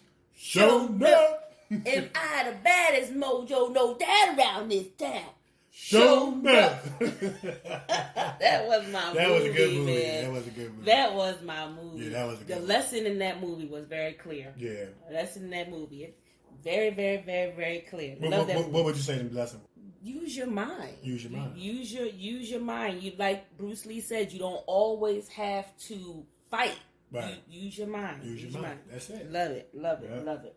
Love it. Remember that rap song, Lethal Weapon Is My Mind by Ice-T? Yeah. Yep. My lethal weapon's my mind. Yep. Man. That made me think about that when you said that. Yeah. You can outsmart anybody by your mind. And you know, Jackie, instead of fighting all the time. Yeah, and Jackie Chan said some of the best fights that you will fight are the ones you don't have to fight. Now, I just messed it up. I probably didn't say it like how he said it. But he said some of the best fights are the ones you don't have to fight. And he was talking about, avoiding. Like our special guest said, it's about avoiding. You know what I mean? That's right. And you can beat them, and they know that you can beat them. Well, like we said, and we've said on previous shows, with guests that were into the martial arts, you're walking away, because it's not going to turn out for them. If you don't walk away, so you can exemplify the humility. That I'm protecting you by walking away. That's right. You know what I'm saying? That's right. That's using your mind. That's you know what I mean? Use your mind, not your hands. That's it. That's you. Now if we could teach these kids to use their mind and not these guns, we'd be better off. But I tell you, we'd be better off. But anyway, but now it's time for my favorite part of the show. We're going to find out what's bothering Nikee. What's bothering you, Nikee? You know what? I'm going to be honest. Nothing. Okay. Nothing has bothered me this week. I mean, it's been having to get through the flood last week. And, some people didn't come together like, they should have. But then in some areas and other areas, some people did. Some people did come together and help out. And in my area where I live, it was every man for themselves. But, some people, did come together and help out. So shout out to you. And, it's just good when you're able to forget about yourself and go help somebody else. That's really good. So we need to practice more of that, forgetting about yourself and going and helping somebody else. That sounds good to me. That's what I got. Forget about yourself and go help somebody else. Okay, that'll be it. Okay. That'll be it. Forget about yourself and go help somebody else. I don't understand why, if you're bringing home $3,000 to $4,000 a week, why you don't seem to understand that people need more than $400 a week to survive. Right. I don't understand that. Some people's mortgage is almost $2,000. Not $2,000, but we're close to $2,000 depending upon where you live. Some people's mortgage, is almost $2,000. Somebody's rent is almost $1,200. And $400 a week is not going to cut it, especially when you got to factor in gas, you got to factor in electric, you got to factor in food, and if they have children, you got to factor in the needs of the children. Yeah. $4,000 a week is not going to cut it. Not when you're bringing home $4,000. Come on, forget about yourself for a minute and focus on other people. We are in the midst of a pandemic. We didn't see this thing coming, but now that it's here, it's everybody. We got to link them hands like they do in Hands Across America, and we got to help. Right. We have to help. We have to help. We live in a world, we live in a society and a world where it seems that more times than not, people don't care if it doesn't affect them. But then when it does affect them, they want all the compassion, they want all the sympathy, they want all the love, they want all the help, they want all the support. Right. And, it's that ability to be able to empathize and sympathize and show compassion with three things that we're really, really lacking in today's world that allows you to say, man, how would I want to be treated if I were in this situation? And then you draw motivation and, conviction and motivation from that. So. Yeah. Come on. We've been hit with so much this year, and we're only in August. We got a few more months to go. We've been hit with the pandemic. We've been hit with the race wars. We have unemployment is at a sky high rate, and it's a shortage everywhere. People, are losing their jobs and different things like that. Then we got this flood that came in, and now people got to put in claims for all of the things that they've lost in the flood damages and different things like that. The kids are not going back to school until November. Some of them are not going back to school until next year for different areas. We've been going through too much, so the least we can do, put your differences aside and help out. That's the least you can do. Hey, do you have enough food in your house? I understand that you're on unemployment. Do you have enough? I have more than enough. What do you need? I can give you some things out of my refrigerator to help you get through until you get your next check. Whatever that's going to come. Yeah. And that's how it used to be. I remember it being like that when I was younger, how the community was a community. Yeah. And if you needed bread, they had Mr. Joe up the street who was the bread man, and who, sold bread for $1, but if you didn't have it, they gave you, give it when you can. Yeah. You had next door neighbors that if you needed sugar or butter, they said, I got an extra, bag of sugar in my house, y'all got it. And it was about community. It was about that slogan from the Three Musketeers, all for one and one for all. And it's just like now is every man for himself, and we've gotten away from that. And so we need to get back to it. We need to get back to it. If there's any time, that we need to get back to it, is now. So. That's it. That's all I got. All right. Forget about yourself and help someone else. That's it. That's what's bothering Nikee. I started out by saying nothing, but it actually turned into something. Forget about yourself and help someone else. Yep. That's it. That's all I got. All right. So We're going to take another break, and then when we come back, it's going to be time for my favorite part of the show, Kevin's Corner. It's the Kevin and Nikee Show on iHeartRadio. We're everywhere, and we will be right back.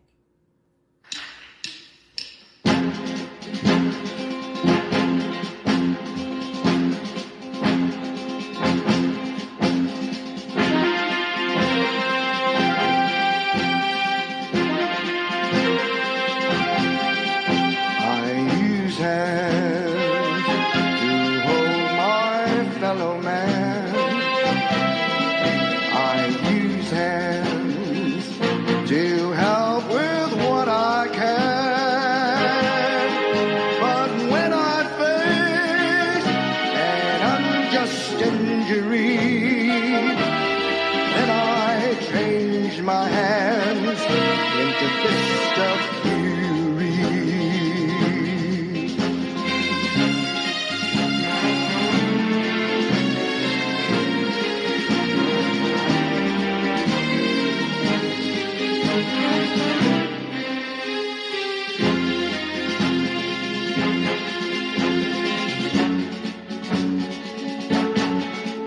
I use hands to show my friendliness.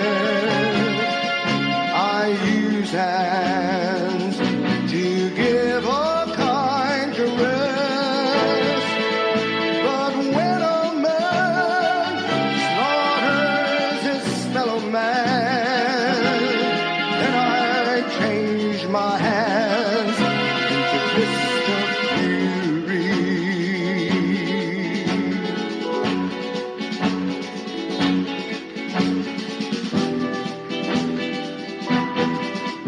No more hands to give my love to you,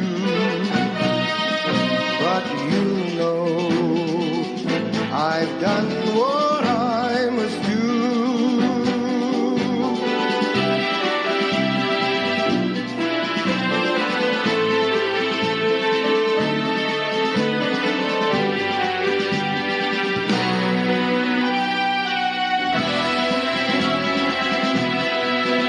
I fought the strong and I did right the wrong. Then I changed my hands into fist of fury.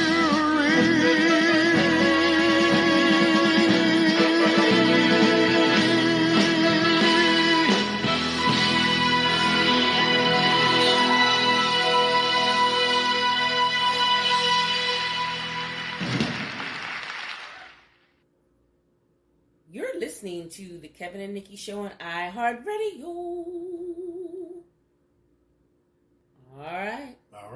All right. Mr. Fury.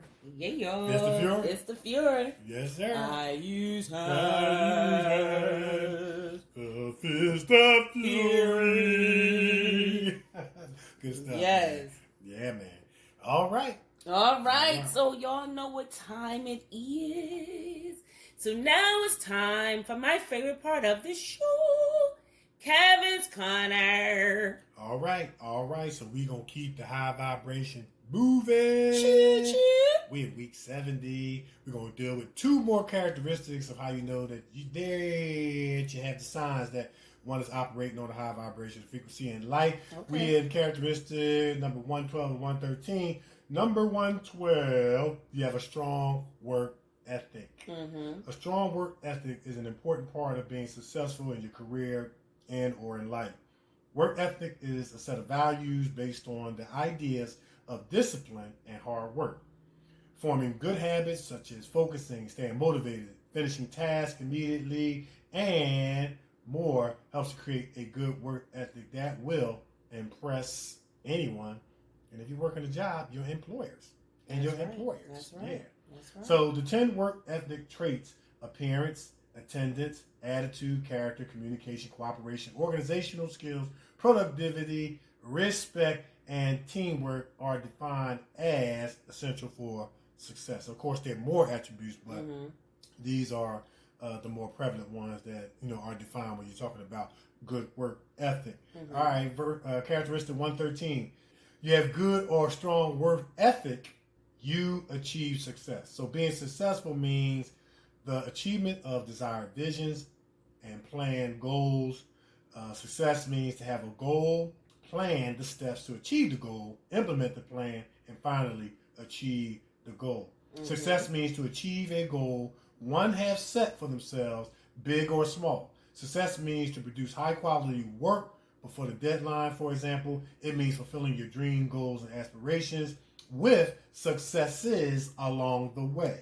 Success is an important part in life because success provides confidence, security, a sense of well-being, ability level, hope, and leadership among some of the qualities. Success should never be reduced to something that does not matter or isn't important.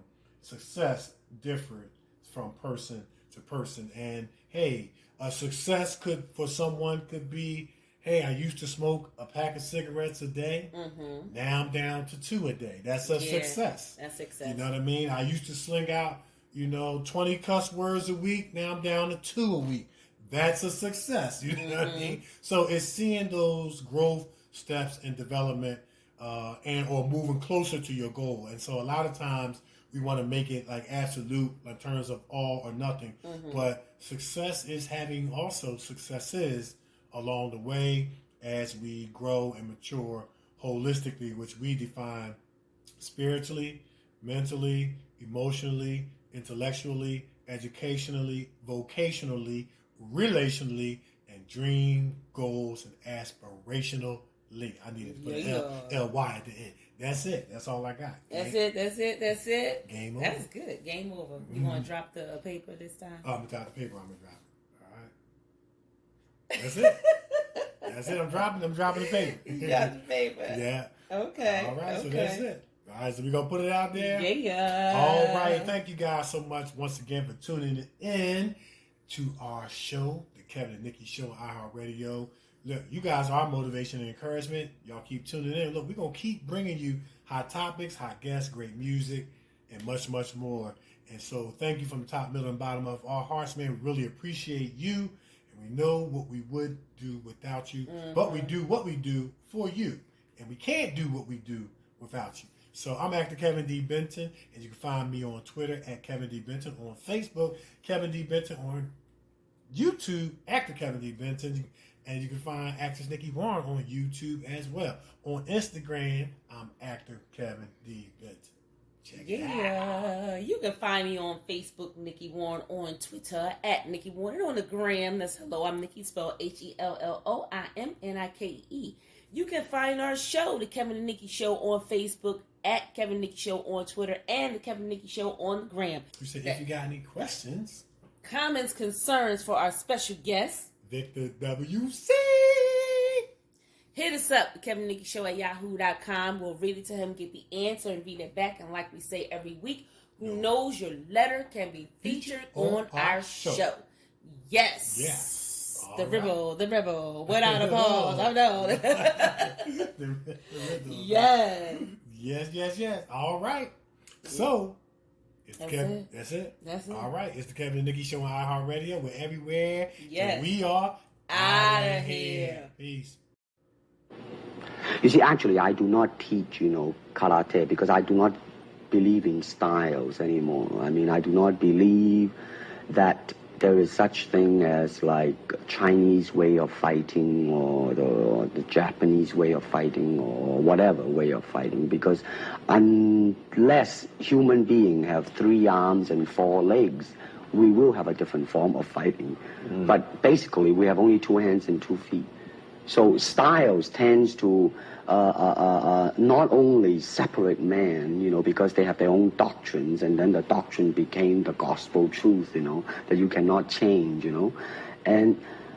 But if you do not have styles, if you just say, well, here I am, as a human being, how can I express myself totally and completely? Now, that way, you won't create a style, because style is a crystallization, that way it's a process of continuing growth. That's it. How did it feel to you? Let me think. Don't think. Feel. It is like a finger pointing away to the moon. Don't concentrate on the finger or you will miss all that heavenly glory. Do you understand? When I look around, I always learn something, and that is to be always yourself and to express yourself, to have faith in yourself. Do not go out and look for a successful personality and duplicate him. Now, that seems to me that is the prevalent thing happening in Hong Kong. Like they always copy mannerisms, but they never start from the very root of his being, and that is, how can I be me? You have been listening to the Kevin and Nikee Show on iHeartRadio.